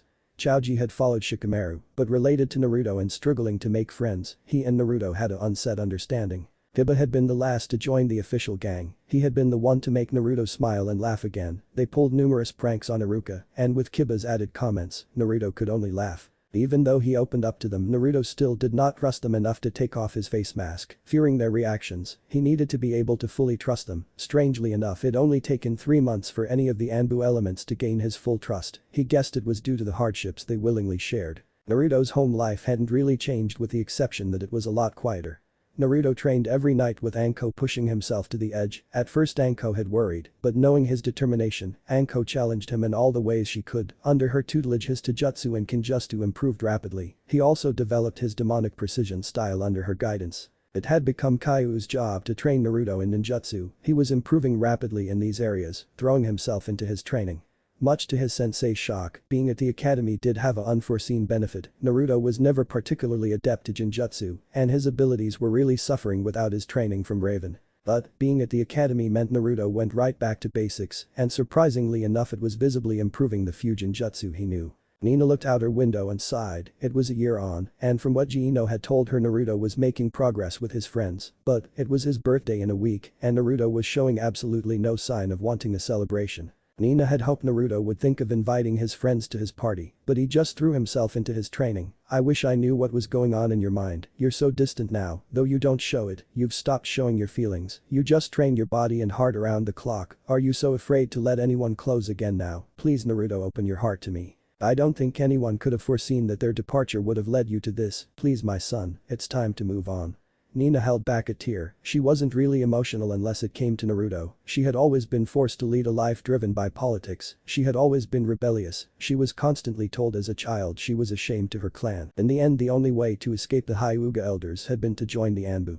Nina was a good shinobi, but preferred being a medic nin to an elite ninja, but still nothing mattered if she could escape the clan elders. In a way she never did escape them, they still control her. Being a medic nin was considered weak, and so they had forced her to throw away her ideals so she could escape their controlling actions. The effect of her childhood caused Nina to grow up with a vast knowledge of a range of politics. She could debate anything, but only used that talent to rebel. The only emotion she would ever display was anger, and you only faced her fury in battle. But Naruto had broken into her heart with his innocent smile. Seeing him surrounded in politics she had taken it upon herself to protect that innocence. No one would hurt her son. He would not be forced to forget his ideals. If only he would move on. Naruto turned the corner and saw his friends. He was on his way to another irritating day at the academy. Hey Naruto. Kiba yelled out to him. Yo. Naruto replied, raising his hand in a semi-wave. When they were all walking next to each other, Shika decided it was the best time to confront Naruto about the news his uncle had told him the other day. Naruto. HMN. Everyone was silently paying attention. If Shika was doing something without the word troublesome, it was worth listening to. Gino told me the other day that your birthday's coming soon. Naruto scowled. Damn troublesome Nara, and well, I was wondering, are you celebrating it? Because Gino said I was invited to the party, but you haven't said a word. Naruto's scowl just got deeper and darker. Oh, he was forced into a corner now. Forcing a smile, Naruto turned to his friends. Yeah, you guys are invited, must have slipped my mind. Heh. I've just got a lot to think about. My birthday is also the anniversary of two other events, neither particularly pleasant. Shika gave a sigh of relief, and they all nodded. Munch munch munch, when is it? Munch Naruto. Chaoji managed, spraying food on Shino. 10th of October. Naruto replied with a small laugh as Shino rubbed his glasses free of crumbs. The day of the Kyuubi attack, was that one of the anniversaries you spoke of? Kiba asked. Naruto nodded. Weird, not a cheerful day is it? Naruto shook his head. HMN, Naruto said there was another event that wasn't particularly pleasant. Wonder what that is, troublesome. Naruto stormed into his house. Kasan. He yelled. Nina poked her head round the door. Naruto's eyes narrowed. What's this party I hear about? Nina gave him a shifty look. Naruto sighed and slumped down against the wall. I don't have a choice now, do I? Nina shook her head. Would you say something already? He yelled at her in frustration. Nina just gave a schoolgirl giggle in return and flounced off. Everyone I know enjoys either manipulating me, seeing me in some sort of pain, or angry. Arg, I live with way too many sadistic people. And to top it all off, Kyuubi just laughed at his vessel's predicament. Training with Anko that night gave a new meaning to pain. He had to learn how to punch through a tree that was only 3 inches in front of him, but what was worse, it wasn't allowed to be chakra enforced. This was meant to be a last resort for when he was low on chakra. By the end of the night his knuckles were bleeding heavily and there were bruises all over his shins. He had successfully managed to kick and punch clean through a log. He felt quite accomplished, but Anko just ruined it by informing him tomorrow he would be doing the same, except this time with a rock. To finish Anko's night of excruciating torture, Naruto learned how to aim with the weapon shooters he had got for his birthday. Anko set up an extremely complicated training course with targets that needed an exact hit. When Naruto climbed into bed that night, his body hurt from all the twists and turns. He was very glad Kaiu would be able to heal the damage for tomorrow. As Naruto got ready to leave the house the next morning he spotted a very interesting pile of something on the table. The something seemed to be a pile of orange and black cards, curiosity getting the better of the little kitsune. He read the cards and grimaced party invitations. Great, just what I need. Caillou just laughed at Naruto's sarcasm. Hasan. Hi. What are these? Invitations. Naruto scowled. I know that. But why this many? I want a big party. Naruto scowled again. Hasan, would you let me make my own decisions? I'm only inviting Kiba, Shikamaru, Shino and Choji, and the rest of my Anbu family. I want Hinata and Neji to come. Naruto grimaced at Nina's demanding tone. But I don't know them. Naruto yelled, clearly fed up with his forceful mum. But I do, they're nice kids, and anyway I'm positive more will end up coming. Naruto just replied with an icy glare which Nina returned with a stuck-up Hyuga glare. Losing the glaring match Naruto retreated and stormed out the house accompanied with loud doors slamming. Nina just gave a small smile. Naruto was coming back, just the fact that he was throwing a tantrum meant he was warming to his life now. Naruto arrived to school later than usual, thanks to his tantrum. He took his place at the back and handed his friends an invitation. Shino raised an eyebrow and Naruto just scowled. All of a sudden, he was glumped by Ino. Naruto-kun. Naruto grimaced at her shriek, ooh what are those? Naruto tensed no Kami-sama, no. Don't let her see them. But it was too late, invitations. Oh. You're having a party. Am I invited? Well of course I'm invited, arigato Naruto-kun. Ino screeched into his ear in obvious pleasure Kami-sama, what do you have against me? Hi, Ino-san. You're invited, but SHH, keep it a secret we don't want someone like Haruno-san coming now do we? Choji whispered to Ino. Naruto gave him a silent thank you. He had just been saved from the horror of a public announcement of his party. Grimacing, Naruto stood up. He had to now go give an invitation to Hinata. Hinata-san. He called to her. And then Naruto-kun. Hinata stammered with a full blush. My Kasan wanted me to invite you and Neji-san to my party. Here are the invites. Naruto replied nervous about being around someone who obviously had a crush on him. Arg got too, Naruto-kun. Naruto was really beginning to wonder how the hell she was a Hyuga.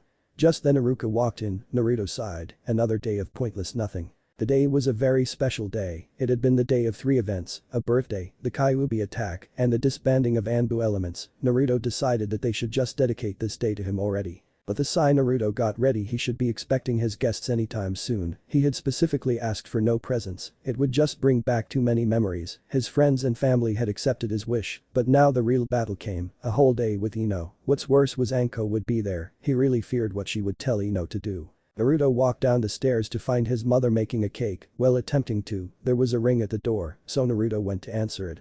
At the door was none other than Choji, Shikamaru, Ino and Ji-Ino. Naruto smiled at them and led them into the kitchen, where they were met with the sight of Nina burning a glove. Sighing Ji-Ino went to help the troublesome woman. Another ring at the doorbell, leaving the hilarious side of his mother, Naruto went to answer the door. On the doorstep was a blushing Hinata and a glaring Neji, returning Neji's glare, Naruto reluctantly let them in. Soon everyone was gathered with the exception of a rather late Kakashi. There was Ino, Choji, Shikamaru, Shino, Kiba, Hinata, Neji, Ji-Ino, Anko, Genma, and Iruka. Everyone introduced themselves, and by some twist of fate, the kitchen remained in one piece, and Nina surfaced with a cake, though everyone was too scared to try it. Deciding to save his friends and guests who had not met Anko before, Naruto invited them out to see his training grounds.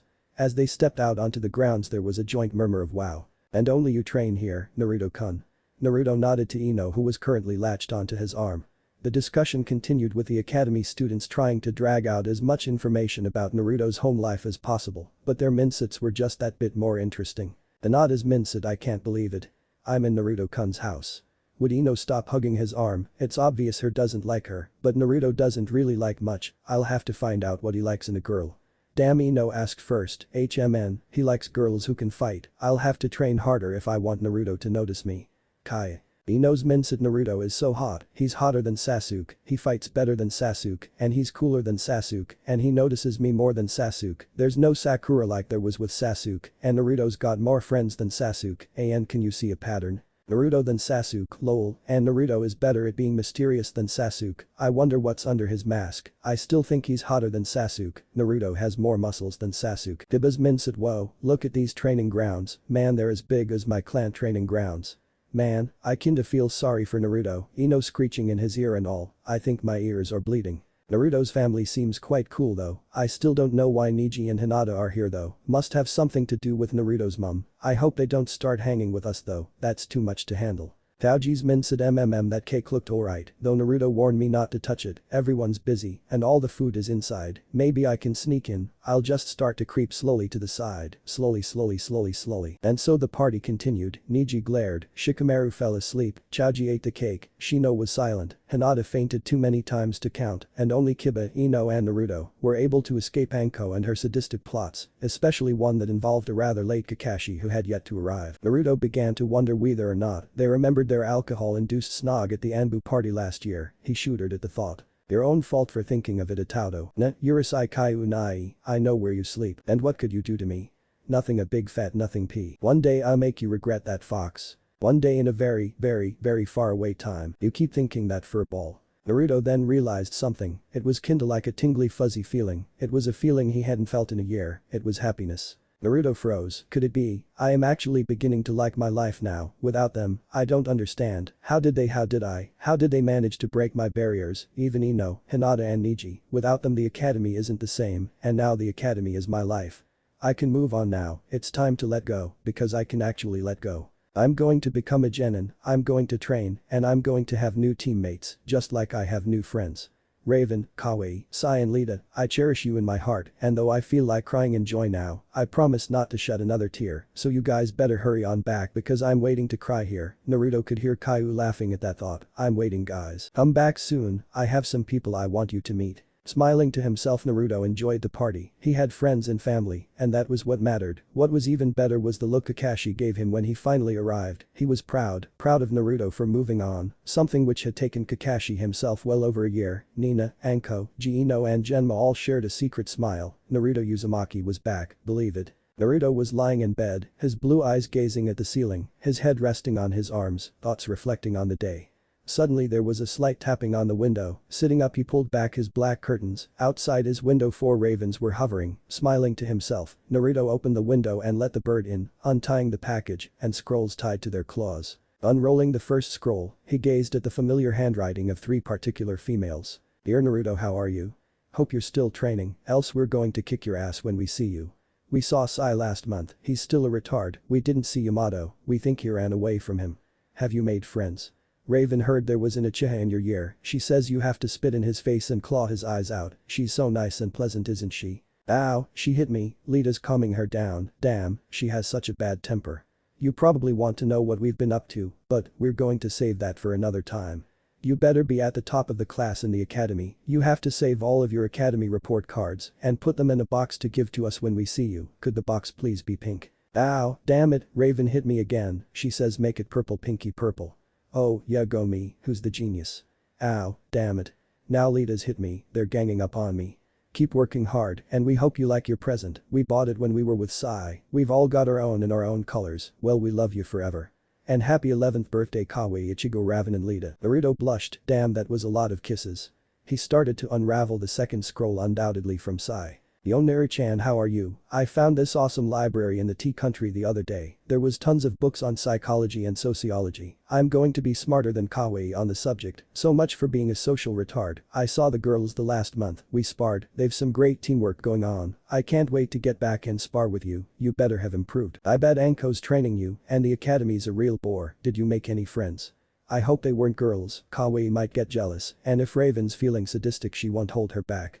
The girls have got your present, I'm wearing my version of it now, I hope you're okay and all, I have to go now, I have to do my mission, happy birthday. Sai. Laughing at Sai and his reliance on books, Naruto began to unwrap his present, which was wrapped in green, which meant Lita had wrapped it, inside there was black box, a jewelry box, Naruto opened it, inside was an orange choker with a black KANJISP. For wind on it, Naruto smiled and put it on, underneath the choker, there was a card, on the front was a picture of his friends holding their chokers and giving peace signs, he smiled, how much did they pay Raven to do that, on the other side of the card it said happy birthday Naruto.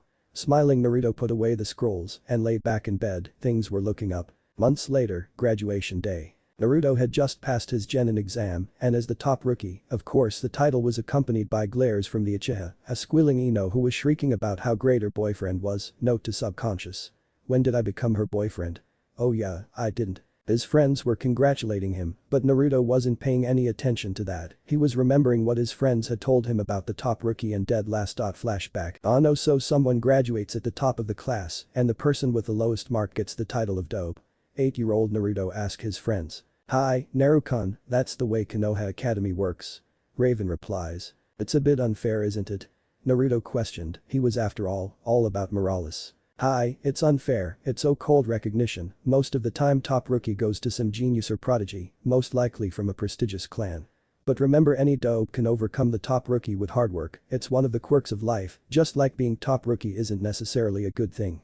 Raven answered. Nani? Sometimes, the top rookie is so much of a genius they think too much and become too accustomed with being the best that they get a superiority complex, or sometimes they gain so much power that when they betray their village, no one is able to bring them back, or even more, they crumble under the pressure of the title and the expectations that come with it. Did you get the top rookie title, Raven? Hi. What about you, Sai? Naruto quizzed. Never went to the academy, Naru-chan. How? No, I came second to a boy named Haku. He was my best friend before he betrayed me and the Mist Village. So what Raven said is true. What about you, Lita? No, but I was considered the weakest on the Sound 6, so I guess I was a kind of dope, but they considered compassion and kindness a weakness, but just because I cared didn't mean I wasn't powerful, and just because I didn't flaunt my power every few seconds didn't mean I didn't have the ability to. In my eyes, there is no dope and top rookie, those are meaningless titles. Everyone has strengths and weaknesses, but while power can aid you, it cannot guide you. Let your heart do that. Got it, Naruto? Lita said, smiling at him. Then flashback. Naruto smiled. That was right, the title was completely utterly meaningless. Waving goodbye to his friends, he promised to see them tomorrow back at the academy. The teams would be decided. Naruto was sat down at the back. Shino and Shikamaru sat on either side of him. Kiba and Choji sat nearby. Haruka was just announcing their genin teams. A lot was riding on this, and they didn't know who would be with their friends. What was worse was they knew they couldn't all be together. And Team 7 will be. Uchiha Sasuke, Shikamaru Nara and Hinata Hyuga. Kiba patted Shikamaru on the back, who just said troublesome. And Team 8 will be Shino Aburam, Sakura Haruno and Choji Akimichi. Sakura, who had been crying over not being with Sasuke, just began to cry harder at her misfortune. And in Team 10 will be Naruto Uzumaki. Naruto Ten's 2 would be his teammates.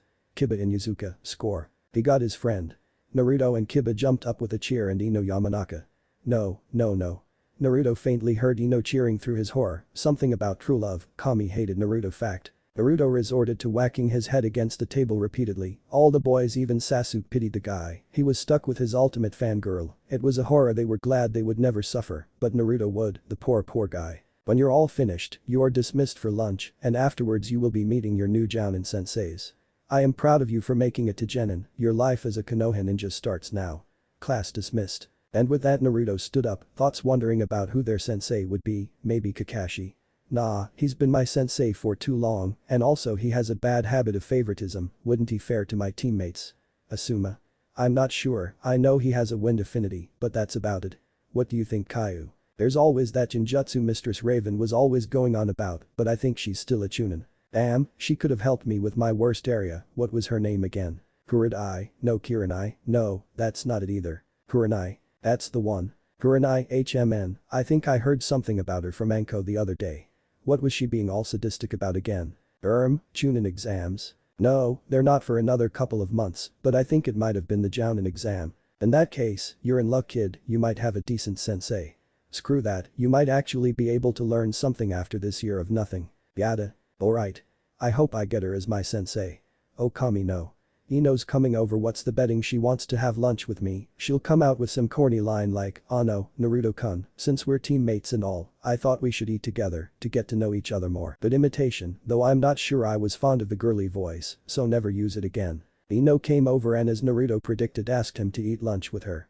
"Oh no, Naruto-kun, since we're teammates at times like these." Naruto hated being right.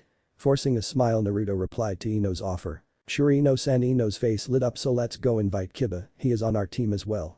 Ino's face fell, she didn't think through her plan clearly enough. So Ino, Kiba and Naruto walked up to the academy roof to eat their lunch. Surprisingly enough, as a team they communicated a lot. Keyword communicated. This included shouting. Kiba and Ino had some very interesting opinions about the other. Some of their insults were quite impressive. The only time he had seen this kind of humorous argument was in his old team. Though that involved a lot more glaring. Flashback. It was lunch break for the Anbu element team. Naruto and Raven were sat in the tree, discussing the ultimate jutsu. Kawaii and Lita were busy making flower statues, and Sai was behind Naruto putting Operation Naru-chan into progress. Catching the poor blonde off guard, Sai pounced on him, knocking Naruto out of the tree. Naruto, dazed by the fall, was completely vulnerable to Sai plan. Sai began unzipping Naruto's pants, only to be thrown into the air, kicked into the tree, and having a blade pressed against his neck, all within 1 moment, and done by one very angry Kunoichi. "What were you doing to my sunshine?" Sai Baka Raven hissed at him, her voice was laced with venom. Sai shuddered, but decided to play it cool. Finding out if he really was a boy or a girl. Sai chirped. The statement was received by a hysterical blonde blowing a fuse and screaming at his perverted friend that he was a goddamn guy. So Sai and Naruto fell into a pattern. "I." Naruto screamed, "Girl." Sai replied, "I." Naruto screamed, "Girl." Sai replied, "I." Naruto screamed, "I." Sai tricked, "Girl."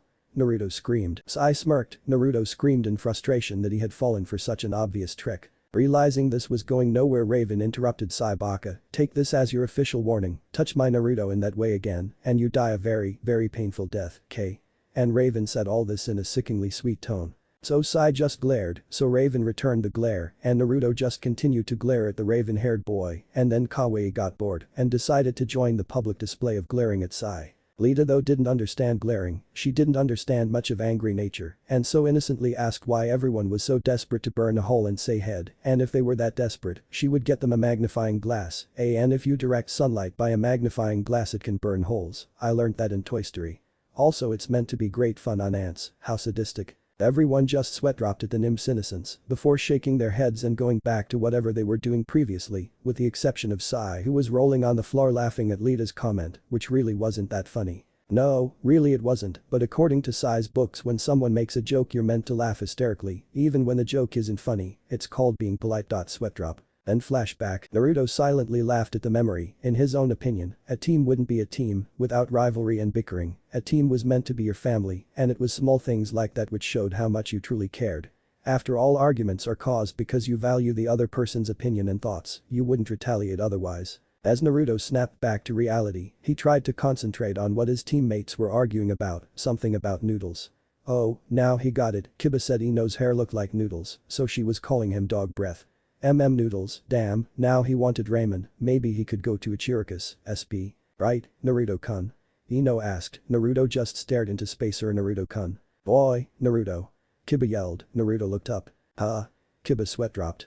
Naruto Baka. Ino tried to. Kiba was unable to finish his sentence because Ino whacked him round the head. Itai. Nani? Don't call Naruto-kun a baka, you're not worthy of talking to him, you're a nothing. Ino stopped mid-sentence because someone had a very tight grip on her still raised hand. Naruto was glaring at her and killer intent was radiating off him. He tightened his grip and Ino winced. Naruto was scaring her, she was only protecting his pride. Why was he acting like this? Ino gulped. Naruto then loosened his grip, but still keeping a firm hold on her, jerked her forward and put an arm round her waist. Ino took a few minutes to comprehend their position and then blushed. She was in Naruto's arms, her face and hands against his chest. She then felt Naruto lean forward slightly. He then whispered in her ear. Ino-san, don't get me wrong, I am prepared to work with you, you are a good Kunoichi, and I am flattered you are so willing to protect my pride. He began, his voice then became a dangerous tone, laced with warnings of pain. But if you ever, and I mean ever, insult my precious people again, you will pay the price. Do not make the same mistake again. I would like for us to have good teamwork on this team. Understood? Ino just meekly nodded. Naruto then pulled away, leaving a very flushed Ino in his wake. Walking off, leaving his teammates stunned, he yelled back to them, are you guys coming or not? Don't you want to find out who our sensei is? Shaking themselves out of their reverie, Ino and Kiba hurried after their teammate. Ino, Kiba and Naruto had somehow begun to chat normally by the time they reached the classroom. They were currently discussing their ideal sensei. Taking seats at the back next to each other, they began to list the ideal qualities. Ino started HMMN, first of all a female, good fashion sense, brains, determination, courage and beauty. Ino nodded, yep, definitely beauty, a Kunoichi's beauty is the best weapon against male shinobi. How about you, Kiba? Gender doesn't matter, I want a sensei with a sense of humor, who's skilled, brave and fun. Kiba answered, though secretly he would have liked a beautiful Kunoichi as their sensei. Naruto, what about you? I already know who I would like as a sensei, she fits a majority of the qualities you listed and she's probably one of the few here in Konoha who I have a lot to learn from. But my sensei has these qualities: understanding, calm demeanor, skills, determination, bravery, loyalty, brains, cunning and the ability to love. Naruto replied. Ah no, Naruto-kun, you sounded like you already have a sensei with those qualities. Naruto turned to Ino with a glint in his eye. Hi, Ino, well done on noticing. I have had 5 senseis, 2 fitting those qualities, one who was too sadistic, one who was lazy and always late, and another who was corrupted by the 3 sins of man: drink, money and women. Ino and Kiba both listened intently. After all, if they were going to be working together, they had to know about each other's training, abilities and such. They looked up from their conversation and had to stifle laughter at the sight of the faces of the 3 people walking in. Sakura looked completely and utterly depressed. Anyone would think she was an emo, rather than one of many rabid Sasuke fangirls. Shino had his brow furrowed in annoyance and was blatantly glaring at the pink-haired Kunoichi. Chaoji though looked petrified at the aura his 2 teammates were emitting. He was so scared, he was not even eating. Sakura then decided she was going to be a little Miss Prissy and lead the group stalking off to a load of desks far from Naruto and Co. She loudly announced, "My team will sit here." Naruto raised an eyebrow and Kiba and Ino had to restrain themselves from yelling at the stuck-up Kunoichi. Shino, who was obviously fed up with the pink-haired Miss Perfect, stormed away from his team and sat down next to Naruto's team, much to Sakura's anger. Just as she opened her mouth to shriek at him, Chaoji interrupted. "Sakura, shut up. We've had to put up with you whining about Sasuke and this team, you don't like us, and we don't like you. So we'll be damned if we have to spend more time with you than necessary." Everyone in the room blinked in shock, except for Shino. If he did, it will remain unknown. Chaoji, kind-hearted, generous, not a nasty bone in his body, Chaoji had just told Sakura where to stuff it. Everyone just sat there gaping, except for Shino once again. In a huff, Sakura sat down, whilst Chaoji ignored everyone's shock and sat down right behind Shino and began to eat. The next team to enter was Team 7, and there was just silence, complete utter silence. Later on in their lives, Team 10 would swear they saw tumbleweed pass through the classroom. Sasuke was glaring at everyone and everything. He glared at his teammates, he glared at a piece of chalk, he glared at a desk, which spontaneously combusted, but that's beside the point, he just glared. Ichiha had death glare. Hinata looked she was going to have a heart attack, she was so scared of Sasuke, and Shikamaru appeared to be sleepwalking, go figure. But it was just silent, eerily silent, but that's why Team 10 is around, well more specifically Ino the fangirl was around. Naruto-kun. Naruto and Kiba grimaced, though inwardly they were glad the silence was broken. They didn't particularly enjoy Ino shrieking. "Ma, Urusai Ino Banshee." Kiba yelled. "What was that dog breath?" "You heard me, noodle hair. My hair does not look like noodles. You stupid mongrel, go back to where you came from, you ugly mutt. No one wants you here, right Naruto-kun?" Naruto-kun. Naruto though was daydreaming, and if he didn't have his mask on you would probably be able to see him drooling too. His thoughts had wandered off his feeling of deja vu to the glorious food that was ramen, how he loved the noodles and broth that was the delicious meal, and this point in time Iruka entered, ending the argument and also bringing the other students with him. When everyone was seated, Iruka gave a cough and began his announcement. "Well done to everyone for making it to this level. I'm very proud of you all, but my teaching with you has come to an end, and so I will now pass you on to your Jounin senseis." Team 1 sensei as Naruto was on the edge of his seat tense, he had to get stronger, he had been really slacking off after leaving Anbu. Sure, he'd trained, but that was nothing like being out on the field. How he missed missions. Naruto had loved going on missions with Anbu elements. They had done everything from infiltrations to assassinations. Hell, they had even once worked in a strip joint to gather information. Now that was a pleasant memory. Naruto snickered as he remembered the humiliation and new experiences they had all undergone on that mission, and Team 7 sensei will be Hada Kakashi. Naruto let out a loud burst of laughter before yelling over to Shikamaru. "Boy, Shika, you can go back to sleep. Kakashi's always late if you remember my party." Shikamaru just gave a lazy nod and a mutter of troublesome before yawning and putting his head back down on the desk. Team 8 sensei as Sarutobi Asuma Naruto began to daydream again, and last but not least Team 10 sensei will be Naruto was instantly on alert, his hearing keen and clinging on to Iruka's every word. Yuhi Kurenai. Naruto inwardly cheered, his team had gotten the perfect sensei for them. He mentally thanked the Sandame, he guessed he really was trying to do what was best for Konoha. The woman stepped forward and beckoned for the team to follow her. Naruto, Kiba and Ino all gawped, and the woman, she was in one word beautiful. She had wavy black hair, crimson eyes, and lips the color of blood. Her outfit was slightly strange, but still rather flattering on the woman's shapely figure. Naruto shook his head. This was Yuhi Kurenai, his new sensei and Jinjutsu mistress of Konoha. Why did Naruto think life was just about to get real interesting with his new team? Team 10 were currently sat in the academy's gardens. Kurenai was leaning against a tree silently observing the 3 shinobi that sat on the grass before her. These three don't look like much, the Inyazuka and Yamanaka heir don't seem very serious and seem to argue more than anything, and the third though being the top rookie, his grades were average throughout the academy, so at a guess I would say he got lucky, he has no bloodline limit and until 2 years was a complete unknown, most definitely a fluke. It's beyond me why Sandane wanted me to waste my time with these lot. Ah well, I best begin my introductions. Alright, Team 10, I'm your sensei Yuhi Kurenai. Tell me about yourselves likes, dislikes, hobbies and future dreams. Ah no, Kurenai-sensei, why don't you go first and show us how it's done? Ino asked. My name is Yuhi Kurenai, I like flowers, dango and a certain someone. The three genin raised an eyebrow at the someone. I dislike nosy people, tardiness and slackers, basically Kakashi. My hobbies are gardening and working on my genjutsu. My dream I have already achieved and that was to achieve the rank of Jounin and the title of Genjutsu Mistress of Konoha. Next Inyazuka. My name is Kiba Inyazuka, I like dogs especially Akamaru. I also like my mates, Shika, Cho, Shino and Naru. I dislike people who don't like dogs and people who hurt Akamaru, my friends or my family. And I really dislike Uchiha Sasuke and Inotal. Ino glared at him for that nickname. My hobbies are training, hanging with mates and helping out my family with the clan dogs. My dream is to take over my clan and become the best hunter nin for Konoha with Akamaru at my side. He has potential, but he won't reach it if he can't work with all the members on the team. Next Yamanaka. My name is Ino Yamanaka. I like flowers, clothes and Naruto-kun. I dislike dog breath, Uchiha team and forehead girl because they are all mean to me.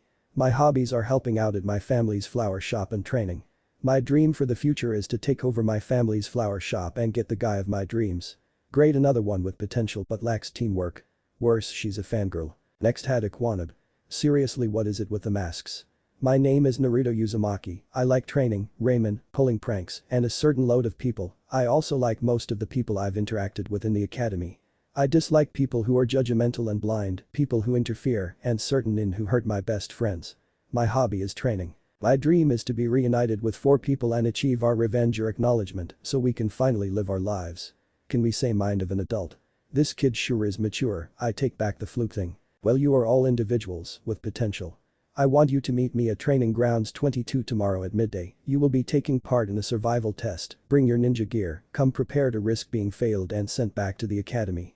And with that Kurenai disappeared in a whirl of leaves. Naruto quickly followed suit, leaving a gaping Kiba and Ino who were still in shock at what their new sensei had said. Akamaru and I are going to ace this test, we won't be sent back to the academy, tough luck for Ino though, she's as hopeless as they come. This is a test of true love. This is my chance to show Naruto that I'm more worthy of his attention and affections than Kiba. Naruto is so cool, chazzing after 3 missing nin, we'll make a great pair, the deadly Uzumaki couple sigh. Flashback, Naruto was happy. He had spent all day training with Kakashi-sensei, and now he was going to his best friend's room to see how her day went. The little 5-year-old's grin only grew bigger as he continued skipping down the hallway.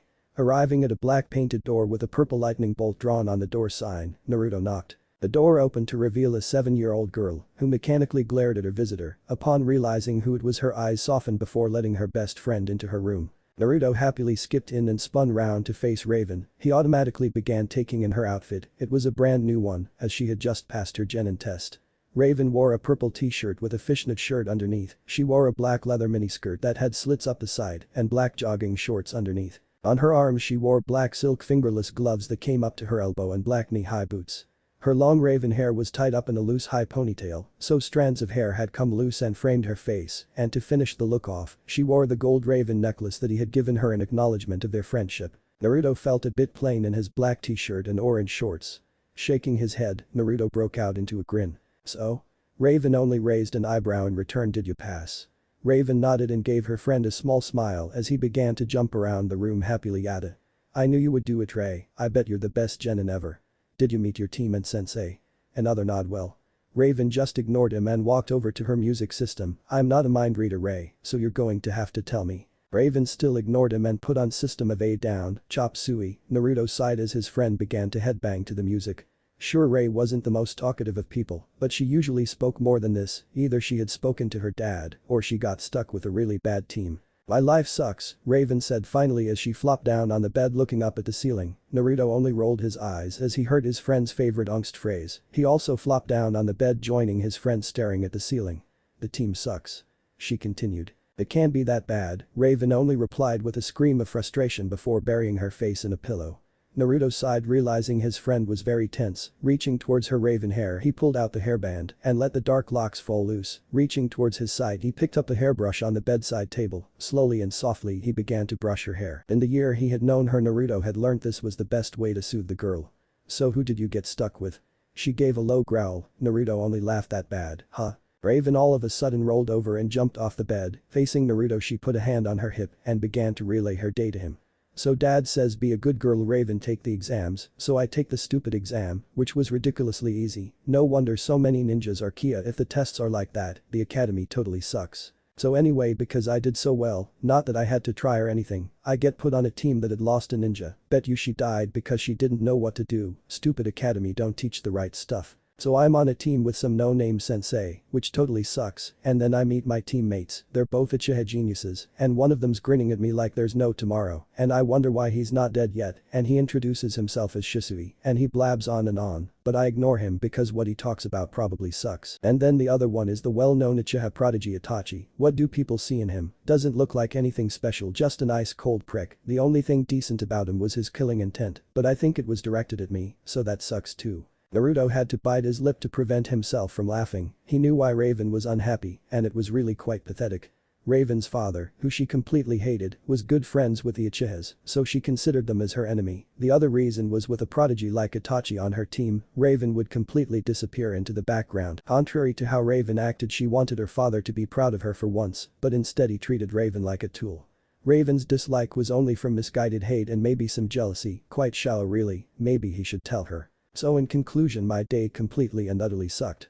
Naruto couldn't hold it any longer and just burst out laughing. Through his giggles and tears of laughter, he managed to tell Raven his thoughts. "You do realize how shallow you sounded. Ha, sorry, it's just too funny seeing you angst about something like jealousy."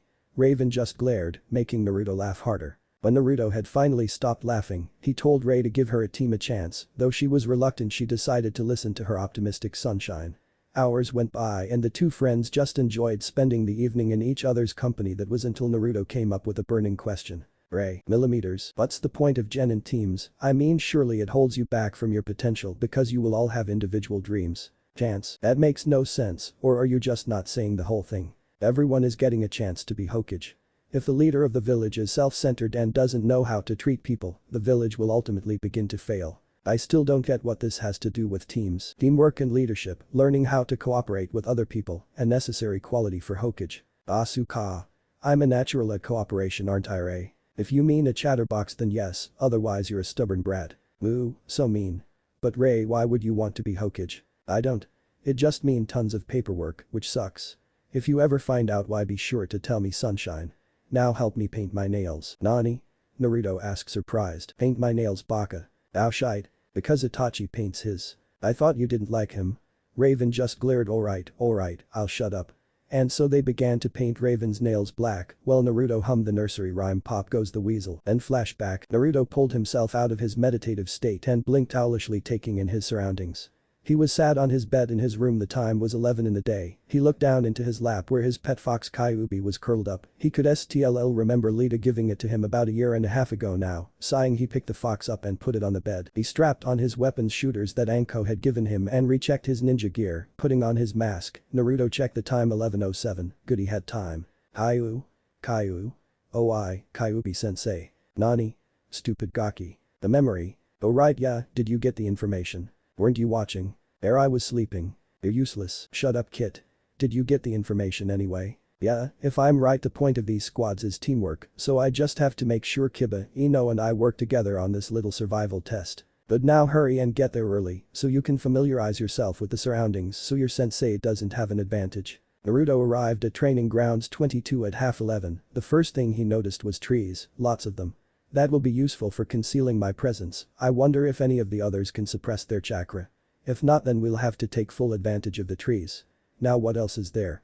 Naruto continued to scout the area, looking for land advantages and such. Normally Naruto wouldn't bother with this procedure, a ninja should be familiar with their fight surroundings, well, at least try to know as much as they can, but a ninja should also be able to fight in any situation.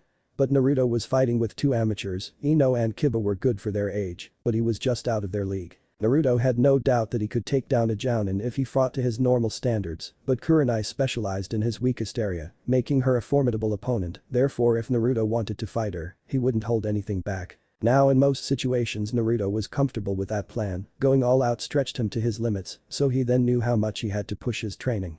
However, he would have his two teammates as spectators, and if he went all out with them around, they would surely get hurt. So if Naruto wanted to pass this test he would have to enforce teamwork, as Raven would say this sucks. The others soon arrived. Kiba was first and began to play catch with Akamaru, then Ino came and after exchanging not so kind greetings with Kiba, latched herself onto Naruto. After 5 minutes Naruto could already feel his arm going dead. But to his joy Kurenai arrived and told Ino to let go of his arm before greeting them. Glad to see you're all here, you passed test 1. Courage in the face of the unknown. Naruto sweat dropped, Ino squealed and Kiba cheered, how the hell was that a test? Na Kaiu Nai, I don't think I will learn anything if this is the sort of thing I will be challenged with. Nah, this is just a courage boost, she thinks you're all going to fail and is just trying to give you a few last moments of happiness and confidence before she crushes your dreams brutally. You make everything so pleasant, note the sarcasm. Yeah, well it's what being a demon is all about, sadism and sarcasm is the true base of society. If you say so maybe Anko and Raven were demons in their past life. Strangely enough, I can kind of believe that, unless they're around you they're almost as sadistic as me, and that's saying something. Aw, I feel warm and fuzzy, I can tame sheep demons. Watch your mouth kid, if Raven ever catches you saying that you can wave your friendship with her goodbye. And then run and hide. I'll keep that in mind, oh sensei's talking again. Kurenai held in her hand 2 bells which were jingling as you can see I am holding 2 bells. The aim of the test is to take a bell from me within the next hour, if you fail to get a bell from me, you will be sent back to the academy. One piece of advice, come at me with the intent to kill. Your time starts now. And with that the 3 genin disappeared into the trees. Brief story interruption. I am still learning how to do fight scenes, so please bear with me, if someone will help me write them, I would be very grateful. Unfortunately one of my co-authors, Dark Angel is unavailable, and he writes the action scenes for me. Also I chose the bell test because I believe it to be the official Konoha genin test, after all Sandaime and Kakashi used it. Also Kurenai won't fight properly, because on studying the Anime Bell test in the first past of Naruto, I realized that Kakashi put next to no effort into that test. It makes no sense for Kurenai to go and use a Jinjutsu against what she believes to be 3 rookies. I am sorry if this will disappoint anyone, I apologize for this interruption. Junex, impressive, Nakayu Nai. This is actually a well thought out test. By using 2 bells we are unwittingly set against each other. This tests our logic to realize that a mere genin cannot defeat a jounin. It also tests our ability as shinobi and teammates to put aside our pride and work together. Now how to go about this? As Naruto finally came up with a plan, he was left with yet another problem, where were his teammates? Luckily for Naruto his assumption earlier had been correct, Ino and Kiba did not know how to suppress their chakra and conceal their presence. I wonder how the others are doing. No doubt Naruto has already come up with a plan, the guy's almost as smart as Shika. And Ino is probably dreaming about Naruto. Kiba suddenly felt a tap on his shoulder, warily turning round he came face to face with a black face mask. Kiba yelled jumping back, he relaxed a bit when he saw who the face mask was on. Oh, Naruto, it was just you. Kiba glared when he saw Naruto raise an eyebrow in amusement. Well what do you want? Naruto gave him a confused look. You tapped me on the shoulder. Still confused, Kiba growled in frustration, and there was me hoping you might have a plan. Naruto's eyes lit up. I do. Kiba sweat dropped at his teammate's light forgetfulness. To get the bells we have to work as a team. Kiba nodded, well that made sense, so before I tell you the plan we have to get Ino. That didn't make any sense at all. Why would we need Ino? She's useless.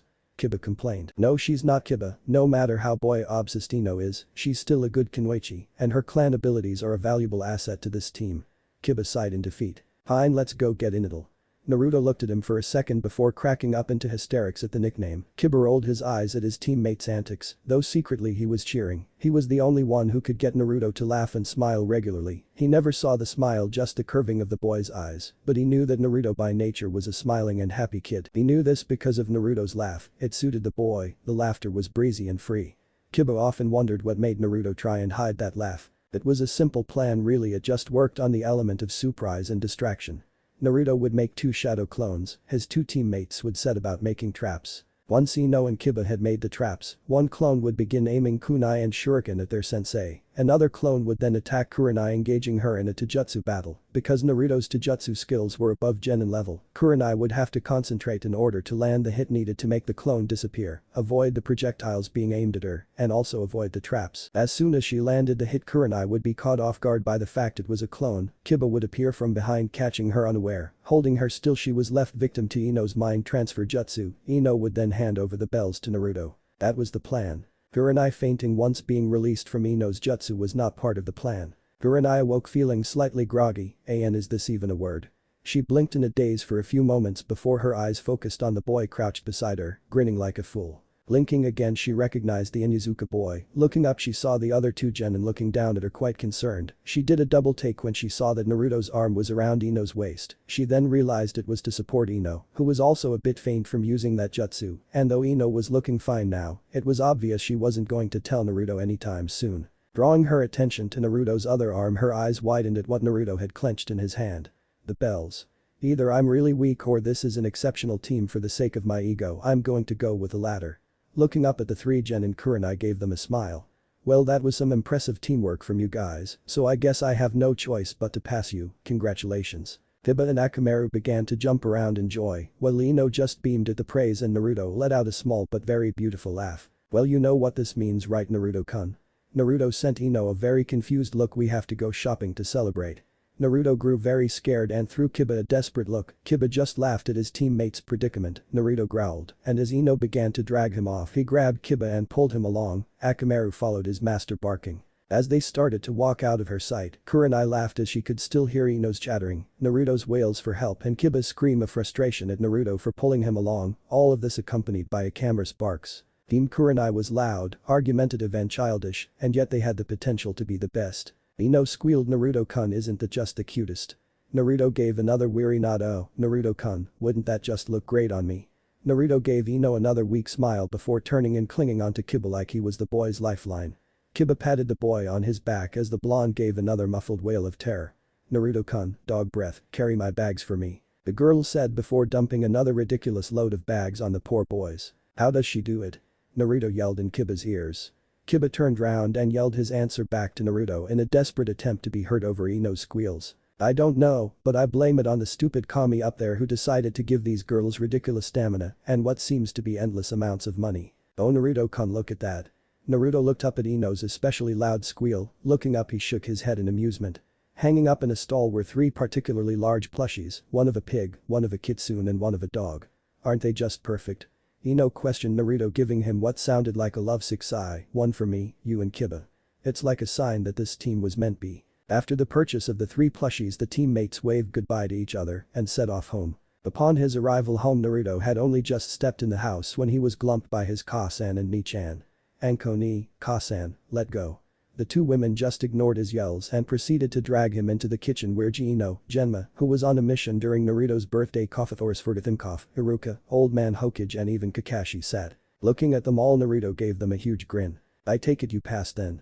Kakashi said in his oh so casual way. Naruto's grin just grew even bigger. That was until he was glumped by his squealing Ka-san, Anko, Kakashi and even Genma. The others just stood by laughing at the childish antics whilst Naruto yelled out about being unwillingly attacked twice in one day. Grinning, Naruto escaped his family and grabbed his shopping bag and sprinted into his room, taking off his mask and throwing it onto the bedside table. He looked into his mirror and almost burst out laughing at the idiotically happy grin he sported. Pulling over the shopping bag, he brought out the fox plushie. Looking around his room, he checked for anyone else. Seeing the coast was clear, he gave a squeal and hugged the plushie to death. Once he was sure he had hugged the cute thing enough, he introduced it to his pet fox. You forgot about me, didn't you? You saw all of that. You were meant to be sleeping. Well, I wasn't. Damn fox. Damn brat. With a small smile, Naruto put the plushie on his bed and headed downstairs, but stopped when he heard murmurs coming from the kitchen. Stealthily he began to eavesdrop. It's good, you know. Millimeters, it's about time he started to make solid friendships. He has friends but they aren't close enough. To make him grin like that, you know what this means. He's forgetting about Raven, Sai, Kawaii and Lita. About time. Gasping in shock, Naruto ran away before he could hear anymore. As he made it to his room, tears began to leak from his eyes. Rushing into his room, he looked into a mirror and fell backwards in shock. No, it can't be true. Please no. Kit. Calm down. Kit. Listen to me. But Naruto blocked out Kyuubi's pleas. Looking over at his bedside table, Naruto looked at the two precious items he had forgotten about this morning. Clutching them, he fell onto his bed, tears soaking his pillow. Naruto fell asleep crying. And as the moon rose that night, two objects glinted in the moonlight, two necklaces, one an orange choker and the other a golden kitsune pendant. Both necklaces were being held tight to the chest of a crying blonde boy. Naruto growled at the Hokage. If I have to do another D mission, I swear I'm going to run away and find the Anbu Elements team. I'm fed up of pointless missions and endless training. I want to be out on the field. Luckily for Naruto, so were Ino and Kiba. That's it, Hokage-sama, surely we're ready by now. Don't you think we could do a harder mission? The team's impatient. To everyone's surprise, it was Kurenai that spoke. The Sandaime smiled. This team was working well as one unit, even their sensei was on the same wavelength. Fine, I will give you a C-ranked mission. Please show in the custom. The door opened to reveal a drunken old man. Tazuna-san here needs you to escort him back to the wave country. I am Tazuna, the master bridge builder, and while these brats are the ones escorting me. Who the hell do you think you're calling brats? Kiba yelled. Akamaru barked in agreement. Two brats, a mud and a bimbo. A bimbo? Ino shrieked in anger. Naruto quickly put his arms round her waist to restrain her. Before she could jump the customer, Ino blushed when she realized her back was against Naruto's chest. Tazuna-san, I assure you we are more than capable of being escorts. Please do not judge us by our looks. Kurenai-sensei here is also a jounin. In the case of the worst, she is more than able to deal with the situation. Kurenai slightly blushed at the praise, while Tazuna cowered slightly at the glare the boy was giving him, a glare that just dared him to defy his words. Fine, I'm sure you will do fine. Tazuna said in defeat. Slight change in events here, guys. The Demon Brothers attacked Naruto's team a day later. The same night as they left Konoha, the team pitched their tents and set up camp. As they all settled in for the night, Ino lay in her bed. She tossed and turned, lacking comfort and something else. Sighing, Ino sat up. It was a nice lukewarm night, and she was wearing a black silk nightdress, which ended just underneath her knees. She had bought it when Naruto, Kiba and herself had gone shopping. Wrapping her fluffy black blanket around her slim figure, Ino stepped out of her tent, deciding to go sit by the campfire. Can't sleep. A familiar voice called out. Her eyes caught movement, and she recognized a figure sitting against the trunk of tree near the campfire. Naruto-kun, you too. Hi, my mind is filled with troublesome thoughts. Naruto said, sighing and looking up into the starry sky. Ino giggled. You've been round Shikamaru too long. I can't sleep because something's missing. Like what? Naruto asked, quirking an eyebrow. Nothing. She replied, quickly looking away, ashamed. A cute blush spread on her cheeks. Naruto looked again at Ino. She looked stunning, her face illuminated by the fire and moonlight. Her eyes glittered, and her hair fell like a golden waterfall out of its usual ponytail. Her lithe figure looked fragile and small beneath a large black fluffy blanket she had wrapped around herself. You can tell me. Ino looked at him and blushed again. She then murmured something which Naruto didn't quite catch. Gomen, what was that? Ino spoke again, but a bit louder. I said, I can't sleep without my plushie. Her face was almost completely red by this point. The pig one we bought together? Ino gave a meek nod. Naruto sighed. Well, that is a problem, isn't it? Ino nodded again. Come here. Ino looked confused for a moment before going to stand in front of the boy. In one quick movement he had grabbed her round her waist, and she was sat next to him leaning against a tree. How about for tonight, I'm your plushie, him? Ino looked at him shocked before giving a slight giggle and wrapping her arms around him. Sleep. He whispered into her ear. She inhaled the boy's scent and gave a slight sigh. He smelled like the forest, fresh. It was the only way to describe it. Her eyes fluttered closed as she felt his arms wrap around her, pulling her close. Ino sighed in happiness again. She felt so safe in his arms. Under the starry night sky and near the warmth of a fire, it was utterly perfect. As the group began their journey again the next morning, a quiet atmosphere was amongst them. It confused Tazuna, as yesterday the group had been chatting non-stop. The truth was Kiba, Akamaru, Kurenai and Naruto had all noticed a suspicious-looking puddle. Ino, however, was caught up in thoughts of last night. Kurenai suddenly fell to the back so she could deal with any problems that arose. In one moment two figures attacked, their chains wrapped around Kurenai, who managed to perform substitution in time. Ino gave a scream in shock before Naruto grabbed her arm and pushed her back to stand with Tazuna, where Kiba and he could easily protect her.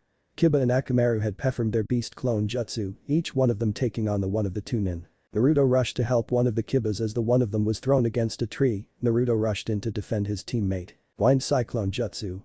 The jutsu hit the nin, and he was blown back and knocked unconscious. He jumped when he heard Akamaru give a yelp. The other Kiba had been defeated by the other nin. Kiba had transformed back into Akamaru, but the other nin had disappeared.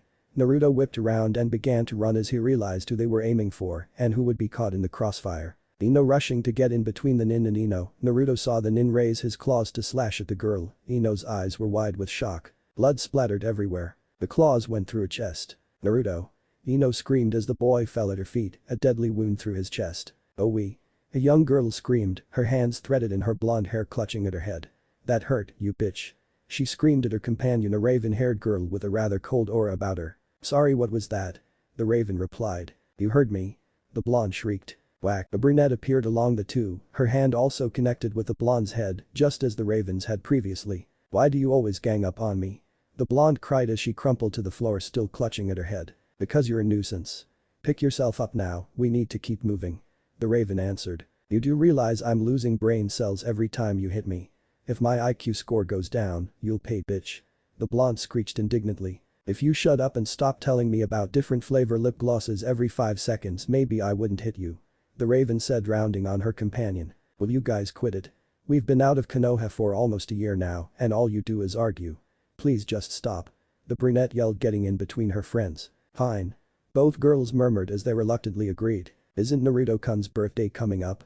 The blonde piped up, the raven gave a nod. Ooh oh. What could we get him? I wonder what Sai will get him. I have to wrap it in pink as well. Ooh, and I have to make him a card. And, whack, I. The blonde screamed, what the fuck is your problem? She hissed at the raven vehemently. Kawaii, keep your thought process inside your brain, or has my hitting you begun to quite literally knock your thoughts out of you?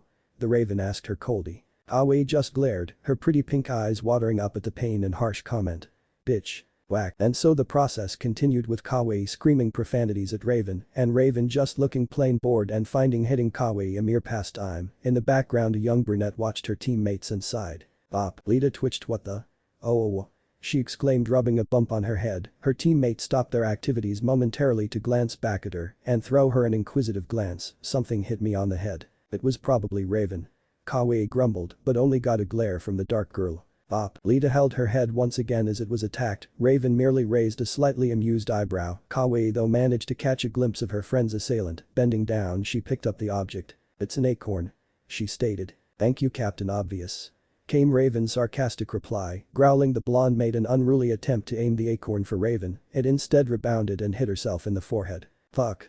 The blonde screamed, rubbing the soon-to-be bruise. Raven smirked in amusement. Bop. Both girls quickly drew their attention back to the nymph, who, the FT. Kawaii bit her lip to restrain her laughter. Raven also had to do the same. To put it simply, the earth nymph was sitting in a meditative pose, hands together in a prayer position, all the while she was being pelted with acorns from an unseen attacker. Lita. Kawaii managed to get out in between her giggles. Are you being attacked by nature? The brunette's eyes flashed open, emeralds glinting dangerously. No. I am one with nature. It's not attacking me.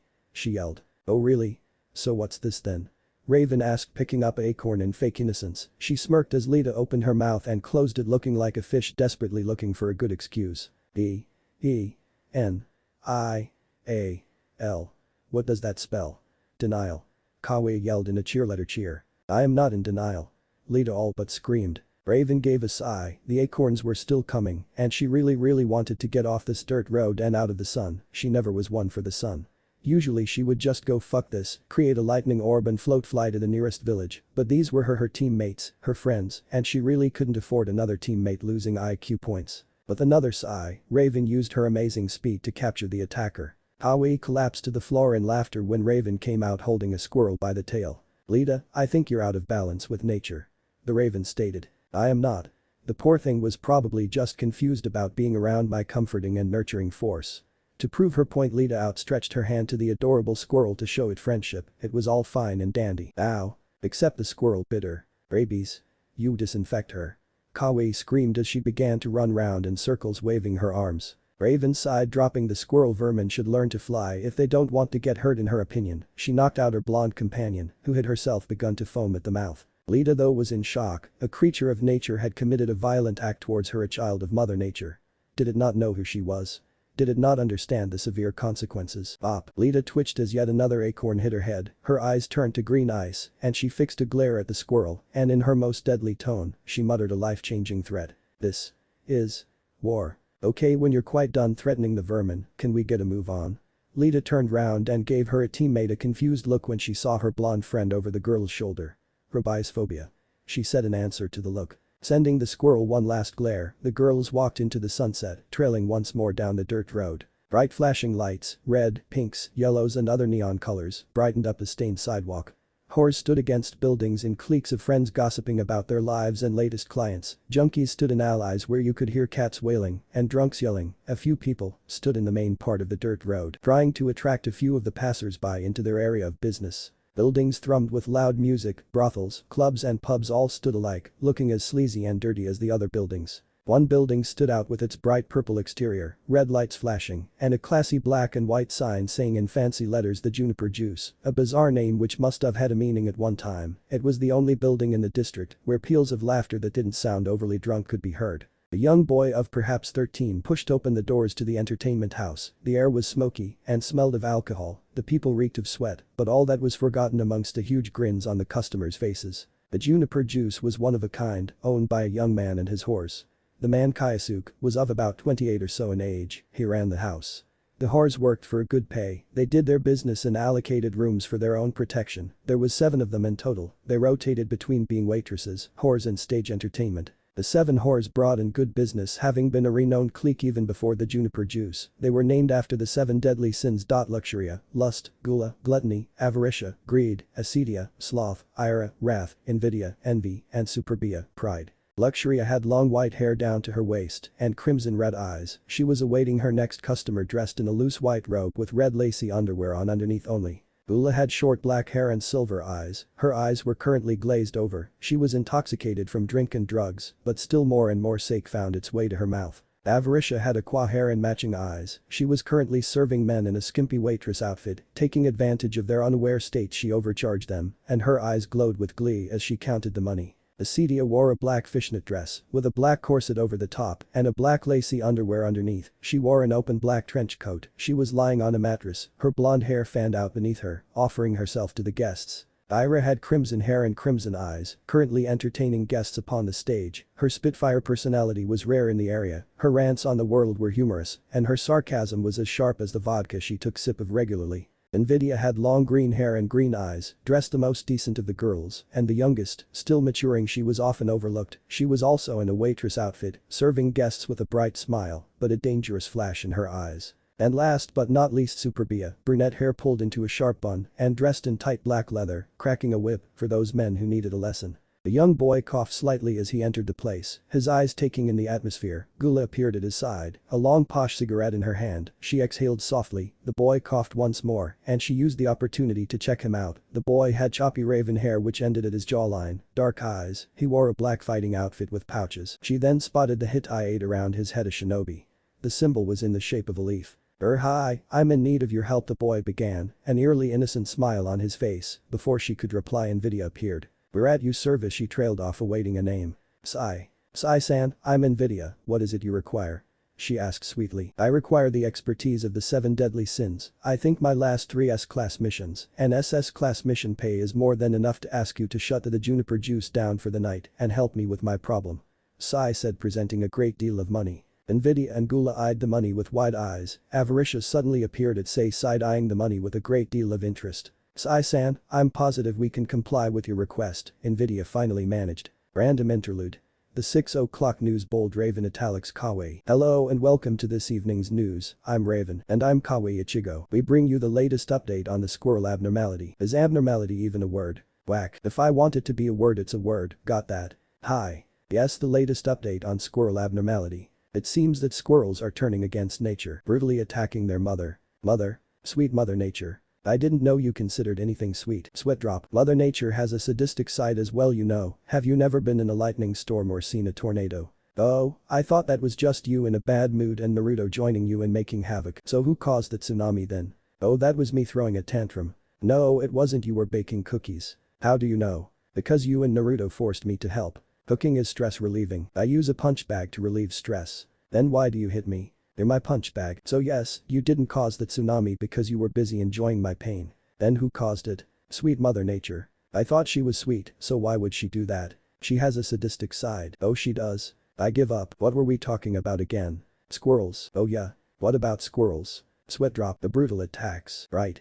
The series of acorn missiles has led to extreme measures to be taken, and we kicked Lita out the inn, asking her to take her war somewhere else. Please call this helpline if the war ends up in your area 0 to 1 to 800. What do you want us to do about it?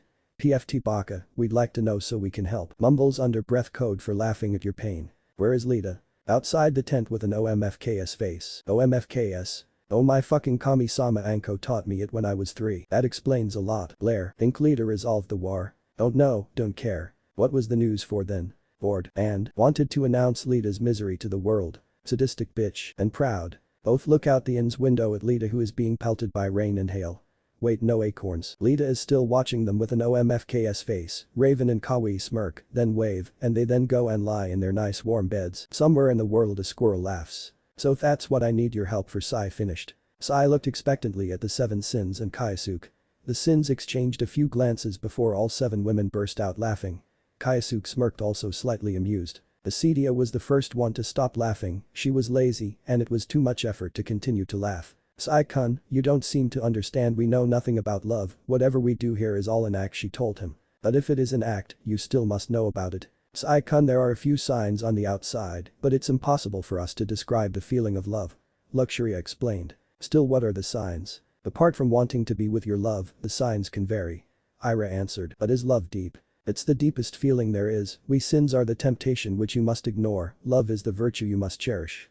She replied. I still want to know, how do I know if I'm in love? You resist temptation. Gula answered, exhaling smoke. How do I know if I do that? This time Nvidia answered, we, she said, pointing at herself and the other girls, stand for 7 sins. Luxuria is lust, the least important. To resist this you must have the virtue of chastity. So are you a virgin? Yes. Gula represents gluttony, her constant overindulgence. To resist this you must have the virtue of temperance. Sai-kun, do you have self-restraint in every matter? Of course, Root gave me complete control of that. Avaricia represents greed. To resist this you must have the virtue of charity. Do you give all you can, Sai-kun? Yes, every mission I've been on I give it my all. I give my clients everything they want of me. Acedia represents sloth. To resist this you must have the virtue of diligence. Do you feel excited when you train? Do you train intensely and work till it is perfect? Of course, I'm on a training trip now, I must keep up with my friends. Ira represents wrath. To resist this you must have the virtue of forgiveness. Sai, would you be able to forgive a sinner? Some people hurt my friends and although it hurts and I am not in any way fond of the culprits, I do not seek revenge. I would listen to their side of the story. I know how lonely it can be when no one listens to you due to a preconception. Nvidia represent envy. To resist this you must have the virtue of kindness. Tell me, Sai, is there someone better than you admire and want to stand by, or would you rather rival them and stand in front of them? I admire Naru-chan, he has a nice personality, he is friendly and I am his friend, I stand at his side now, and I am content there. Lastly, Superbia represents pride. To resist this you must have the virtue of humility. What do you treasure the most about yourself, Sai? My art. And when you look at your art, what do you think? Do you hold it loud and proud and think it is the best? Or do you think it's okay, but it's there for other people's enjoyment, not mine? I do not show it anywhere, I cannot name my artwork, it is a mystery to me. What can I say and be proud of when I myself do not understand? There you have it, Sai, you resist all 7 temptations, and you carry the 7 holy virtues. Nvidia said, finally flashing him a grin. Why do you keep the virtues, Sai? Who do you keep them for? Superbia asked. I keep them because I'm a virgin, because I have no interest in that area. I restrain myself because it is necessary. I give my all because it is asked for. I train hard to remain with my friends. I forgive because I understand. I admire because Naru-chan deserves a friend, and I am modest because taking pride in a mystery makes as much sense as claiming to see when you are blind. I do it for no one. Then Sai-kun, you are not in love, you do not keep the virtues because they are wanted by someone else. If so you would remain chaste for your life, you would restrain yourself because just to look at your love would quench your want, you would give your all, because you would want to show you would do the same for your love, you would train hard to remain with your love, you would forgive because it would be the only way you and your love would ever be at peace for eternity, you would admire because you love him, and you would be modest because your only pride is your love and you do not yet have your love as yours. This is how I have come to the conclusion, you are not in love. Avaricia answered, finally giving Sai the full answer. So I have yet to fall in love with a woman. Sai gave a sigh before giving the helpful horror and eerie smile. Arigato, Mina. Sai said, thanking them. Kayasuke stood up, he had red hair and violet eyes, a strong build and a fun character. It had been very unusual for him to be quiet throughout the little discussion. Everyone turned to look at him with curiosity. Kayasuke looked at Sai with a strange glint in his eye. Who said you would love a woman? And with that Kayasuke leaned forward and gave Sai a full frontal snog. Sai froze in shock. When Kayasuke released Sai he smirked at the boy's stunned expression and then simply turned and walked away. Love knows no boundaries, Sai-kun. Gender, religion, race, status and age, none of it matters. Kayasuke called before he disappeared into the back. Sai came out of his shock coma and gaped slightly at the man's words. Unsai finally stepped out of the juniper juice, he gave a sigh of relief. Well, that was definitely a lot more interesting than a book. Dream scene, and it's narrate fluff everybody. Which means minimal kid in her crack. A scream. A scream so deadly, haunting, and a name. I know that name, blood spilled everywhere. I know this a partial summoning, why do I feel like I'm being torn apart? Raven was sad in her black lightning orb, except this time the size of the orb was endless, she was pacing up and down as if waiting for someone. Raven. A weak voice called out. Naruto, is that you? Raven. Naruto coughed up some blood. I think I'm dying. Raven's eyes watered before she grabbed her sunshine and buried her face into the crook of his neck. Naruto wrapped his arms around her, smiling slightly. You can't leave me, I need you. Raven, no. She screamed, pulling out of his arms. You promised. You promised you would stay by my side, that you would summon me if you needed me, and that you would kill Itachi with me. Uzumaki. Naruto does not fail a promise, especially not the promise of a lifetime. Tears fell and Raven shook uncontrollably. Raven, you will not die. She raised her head and their eyes locked, her violet eyes blazed with determination. You owe me. You made me live, you brought me out of my coma, it's time to return the favor. Don't be a fool, Ray, if I die, I die. Shoot up. She hissed. If you die, I die. She grabbed his shoulders and shook him. Wake up, sunshine. Where is your determination? Your blazing fire? Your bright smile? Your positivity? Ray. Naruto muttered weakly. What the fuck do you think you have Kyuubi for? Get that Baka Fox to heal you. I don't care what it takes. Do you hear me? I don't care what it takes. She broke down, sinking to her knees and dragging Naruto down onto his as well, her hand still clutched at his shirt. Get up, wake up, I don't want you here. Live. Do you hear me? That is an order from your team captain.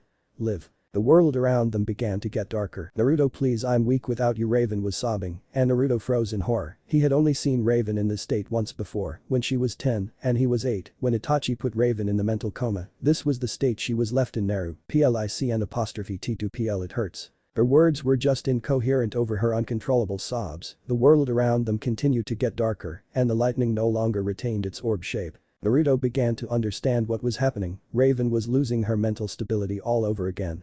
Naruto wrapped his arms around her, he also began to let the tears fall. He was responsible for Raven, he had promised she would never fall back into that state, he never wanted to see her like how Itachi left her. Ray, he pulled her closer to his chest. Listen, he pressed Ray's head against his chest. Raven's sobs calmed down at the sound of his heartbeat. End dream scene. Raven woke up gasping in horror, her body racked with dry and empty sobs. No, she whispered, pulling her knees up to her chest. Please, Kami, no, not Naru. She cried herself to sleep. Change of co-author, Mina has temporarily taken over for Kit, not forever, don't fear, it's only for this last scene. It was a normal morning on the dirt road, the girls were coming out of their tents, and Raven was already eating. What she was eating she didn't really want to know, it was better that way. Raven sighed, she was worried about Naruto. There was a slight twinge on her summoning, but it wasn't strong enough to pull her to Naruto, but it was enough to confirm there was a threat to Naruto's life. I have to be professional though, I must prepare for the worst. Anbu Elements is going to need a new team member, and in the best case the person would just become a backup. Aoi all of a sudden came flouncing out her tent. Lita looked up from where she was brushing her hair, and Raven just ignored her. Nothing new there. Good morning, sunshine. Lita giggled slightly at her friend's good mood, whilst Raven was just Raven. Good news everybody. Raven raised an eyebrow in slight acknowledgement. You captured that damn squirrel. Lita cried, hope glistening in her eyes. No, Lita lost all interest in whatever the blonde was saying, but I am in lieu of Raven, and Lita exchanged a glance before sniggering. What? Kawaii asked, her pink lip-glossed lips in a pout. Who with this time? Lita asked. Kawaii had a new love interest every week, even when they were on a dirt road, in the middle of nowhere, miles away from civilization, but not squirrels, or so it seemed. Lita's eye developed a twitch at the thought of the bushy-tailed vermin that had been hunting her for almost a year. Naruto. Raven's head whipped round, her eyes blazing. What? Raven asked, venom coating her question. I'm in love with Naruto. Raven's posture relaxed slightly and smirk found its way to her face. Did I hit you too hard or something? No. Well yes, but no, but well. I'll take that as a yes. Raven cut in. Well anyway, well you're wooing Naruto from all the way out here, where we have no contact with even a mass murdering psychopath who supposedly lives in these places, and Lita is twitching away. I have something to do today, Jana, and with that Raven disappeared in a flash of lightning. We just got ditched, Kawaii muttered in shock, then began to laugh insanely. Boomerangs. Lita screamed, for the perfection, the total and utter perfection, she would win because flowers can talk to her, she had the power. I know better than to ask, Kawaii muttered, recovering from her slight hysteria and watching the brunette dive into her belongings. Get up, wake up, I don't want you here. Live. Do you hear me? That is an order from your team captain. Live. Naruto jolted awake, breathing heavily. Raven, I'm still here, Ray, don't give up on me just yet. Kid, are you okay? Yeah, I'm fine, Kaiunai. A little birdie ordered me to be. Ah. So you paid a spiritual visit to Raven then? Yeah, how is that even possible? I dunno, how can you not? You're meant to be an all-powerful demon. What kind of demon can't even explain what happens to their own vessels? Fine. I know, just now is not the time to tell you. Arg. Baka Fox. Ending his conversation with the fox, Naruto looked out the window, his thoughts in a disarray. Blood splattered everywhere. The claws went through a chest. Naruto. Ino screamed as the boy fell at her feet, a deadly wound through his chest. Naruto. Ino cried, awakening from her dream. Why? She asked as she gazed out her window at the full moon. Why would you almost die for me? And with that the crystalline tears began to fall. Why? Why did this have to happen? How could one of my students been more alert than me? Who the hell is Naruto really? Kurenai gave another sigh. The blonde boy was proving to be a true nuisance and a rather intriguing mystery. With another sigh, Kurenai decided to look over the boy's file again. As she flicked over the profile, Kurenai's well-trained eyes picked up on something. Well, how the hell did I miss that? The sun began to shine, azure eyes flickered open, albeit slowly. Damn son, not everyone wants to rise and shine. The boy grumbled as he cuddled more into his pillow. All of a sudden the door banged open as two very loud individuals charged in. Naruto. Kiba yelled. He was silenced by a hit to the head. SHH, Baka, you might wake him. He's been out for days. He almost died. HMPH, fine. But he'd better wake up soon. Naruto gave a fond smile at his teammates' antics. Are you two always this disruptive? He asked abruptly. His teammates gaped at the blonde boy who was now sitting up. Naruto-kun. Ino cried, throwing herself at him and crying into his chest. I was so scared, I thought you were going to die because I wasn't strong enough. Gomen, Naruto-kun, I'll train harder. Naruto gave a soft but unseen smile at the distraught girl and put his arms around her in a comforting gesture. Boy, Blondie, how you feeling? Kiba asked with a wolfish grin once Ino had calmed down. Meh, I've been worse. Oh, pretty good actually, he said as his eyes curved into use. What did I miss? He asked. Well, Kiba began to relay. Once you went down, Ino tried to stop the bleeding and pretty much saved your life. Kurenai and I eliminated the nins.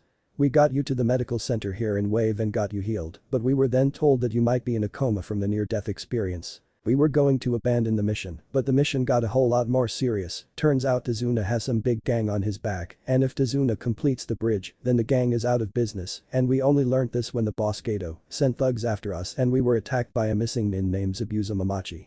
Naruto froze, his eyes widened, then narrowed. Zabuza, did you say? Naruto asked with a slight growl. Kiba and Ino both nodded. What happened? Well, Kurenai-sensei, Kiba continued, said that Ino and I should guard you and Tazuna. So well, we did. A runner, Sensei caught Zabuza in a genjutsu, then just as she was about to finish him off, this hunter nin dude appears and kills him, then leaves with his body, and then we ended up here and we put you to SL. What did you say? Naruto yelled. About what? Kiba stuttered in shock. The hunter nin, Naruto said, his eyes started to flicker between red and blue. A dude killed Zabuza and left with the body. Did he have a slash on his mask? Why yeah, how did you know? Naruto ignored Kiba and began to punch the floor in frustration. Haku Kawaii, I will avenge you. Haku, be prepared. Kurenai was in shock. Simple as. Releasing the genjutsu had revealed the mystery, and what was revealed was utterly shocking. It was in plain words right before her eyes. Naruto Uzumaki. Wind element of the Anbu elements. Her student was in Anbu, she just couldn't work her head round that. And what was more, she was definite she had never heard of the Anbu elements. Deciding that more needed to be known, Kurenai opened the Anbu file and steeled herself for the secrets within. Anbu elements team captain. Raven Yuzuki team members. Naruto Uzumaki, Kawaii Ichigo, Sai, and Lita. Team profile. Naruto Uzumaki. 10 mother. NA, unofficially Nina Hyuga father. NA senseis. Jiraiya, Kakashi Haddock, Anko Midarashi, Nina Hyuga, Jin Onara, and Raven Yuzuki. Captain comments, Naruto is the team's fighter. He has exceptional stamina, fast healing abilities, and heightened senses. We believe this to be a side effect of having the Kyuubi sealed within him. Naruto is the team's ninjutsu specialist. He has gathered a lot of experience from his different senseis. He trains and improves on jutsus in his own time. He even creates many of his own jutsu. His element being wind, he incorporates this into his creations. Alongside the legendary Sannin Jiraiya, he created the formidable Wind Rasengan, which is the more evolved form of the Yondame's deadly attack. Naruto's Taijutsu is coming along nicely. He is training with Kage Bunshin, and every time one poofs out, he gains the memories of the Bunshin. This has improved his technique considerably. He learns how to block his own attack and create a better defense. He then uses strategical thinking to get round the defense and then improves his offensive by coming up with a new attack. Work him for a good few hours a day with this training and his improvement is blatant. Naruto's Kenjutsu is very poor, he is currently under the tutelage of Anko Mitarashi. Naruto lacks the quick thinking for aiming at moving objects and hitting the target, but has the speed to hit them, so they appear to be standing still. Naruto is being trained with the standard Anbu katana and has been trying to create his own technique. Unfortunately, he lacks in grace, style, rhythm or any general skill, which makes him an easy opponent. I myself am training Naruto in Genjutsu. Thanks to his heightened senses, it's becoming easier for him to detect low-level genjutsus. As for casting them, Naruto seems to lack the effective chakra control for a realistic Genjutsu. I find that Naruto has poor chakra control and needs to do exercises on his control about 10 times a day. I also found due to the lack of chakra control that he cannot perform simple jutsus such as the normal bunshin, hence why Kakashi taught him the cage bunshin. Due to this I must insist that Naruto is taught the basic theory and exercises but is given more complex jutsus so he does not waste his chakra. Naruto himself is a very smiley and outgoing person. Unfortunately, due to the villagers' mistreatment, he does not leave Anbu HQ without his face mask to cover up his whiskers. He finds it hard to put his trust in anyone and you can only gain his full trust when he takes his mask off. Naruto is a typical prankster and loves the colors orange and black. He also has a strange obsession with ramen. Naruto is a good team player and when thinking up a plan will always take his teammates into consideration. He works well with all and keeps the team flowing. He is friendly with all and easily smooths out arguments. His magnetic personality has also done wonders on team missions by simply making targets walk away peacefully and overall saving their lives. Unfortunately, one of Naruto's greatest flaws is his trust. It's hard to gain and very fragile, and for those who do gain his utmost trust, a warning for any who wrong them, Naruto will avenge any of those who he holds dear.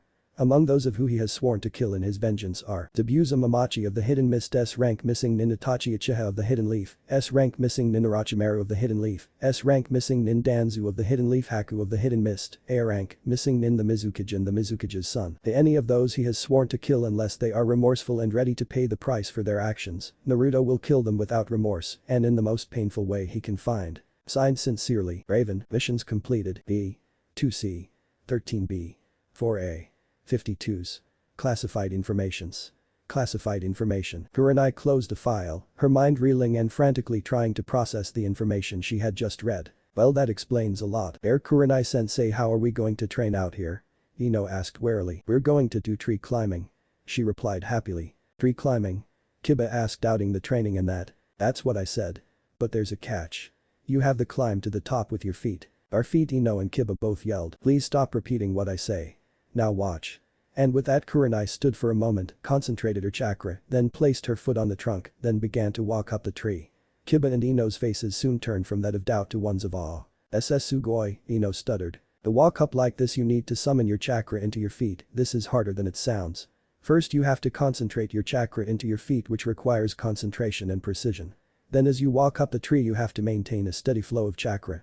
But you have to make sure you use the right amount. Too much and you'll be pushed off, too little and you'll just fall back. I want you to walk up and down the tree at least 10 times till this kind of chakra exercise is almost second nature to you. Ino and Kiba gaped, whilst Naruto just groaned. He had an idea where his sensei had got this idea from. Ino stood in front of the tree, her eyes were closed and her hands were together as she tried to concentrate her chakra into the soles of her feet. This exercise would be easy for her, she was sure of it. Her family specialized in mind jutsu, so precision and concentration with her chakra was always required when dealing with something as fragile as the mind. So what if she had to walk up and down 10 times? It didn't sound that hard. Kurenai-sensei had probably exaggerated on the difficulty, so when that idiot Kiba screwed up, he wouldn't feel too bad. But when Naruto saw her breeze through this training, he would surely admit how strong she was, then how utterly beautiful she was, and then when they returned to Konoha, he would proclaim his lover for her, and then everything would be perfect. But first thing first, walking up the tree. Ino lay on the floor panting. She had only gone up and down twice and she was already exhausted, so maybe she had underestimated the task at hand. She would still complete this training and leave Naruto in awe of her abilities. She looked to her side and checked how her teammates were doing. Kiba was also on the floor breathing heavily and her Naruto was still walking up and down. He seemed to be quite at ease. Maybe she should ask him for help and then he would give her some advice and they would look into each other's eyes and he would fall madly in love with her. Kiba couldn't believe how hard this exercise had proven to be. He lay there breathing heavily, Akamaru at his side and licking his cheek. He smirked. At least he would always have Akamaru to push him back up whenever he was down. Pushing himself upright, Kiba looked to his left and growled when he saw Naruto was still going and showing no signs of exhaustion. Damn it, he was from the respected Inyazuka clan, he should be able to do this just as well. Summoning his chakra he concentrated and began to run up the tree. Naruto rested on a tree branch above, carefully observing his teammates. He was unsurprisingly fluent with this exercise after the grueling training sessions with Raven, the same couldn't be said for his teammates. It seemed Ino had excellent control with her chakra, but barely any stamina. Kiba however had amazing stamina but very bad control. If Ino would push herself to the limit a bit more she would be able to excel so much more, and all Kiba really needed to do was to hone his skills, and he would be able to get so much further. Shaking his head, Naruto leaped off the branch and landed nimbly on the ground below, shocking Ino and Kiba with his rather impressive jump. Naruto-kun. That was awesome. You're so good at whatever you do, Naruto-kun. Perhaps you could help me. And then this team would be perfect, just the two of us. Ino began to fangirl. What do you mean? Just the two of you? Hello. Third teammate here. Kiba yelled. As if you matter. You couldn't possibly keep up with Naruto-kun and I. Ino retorted, flicking her hair over her shoulder in demonstration of her superiority. Yeah. Fine, Inidal. I'll prove you wrong. I'll race you to see who completes this exercise first. You're on dog breath. That's enough. Naruto yelled, breaking up the bickering. You both are equal different faults, but you both have the same potential. How can you say that? I've trained with my family constantly to become the heir to my clan. Miss Bleach Blonde over there has just gone around crushing on guys and building on her popularity. Every day I trained with Akamaru, she was shopping. Don't you dare say we have the same potential. I am far better than she will ever be. Kiba yelled, furious at Naruto's words. That shows what you know about me. I may have crushed on Sasuke, but now I value other things. Just because I made some mistakes in the past doesn't mean I haven't tried to make up for it. In the past I may have not known what it means to be a kunoichi, but believe me Kiba, I train constantly. I will not let myself fall behind. To Sakura. To you. Or to anyone.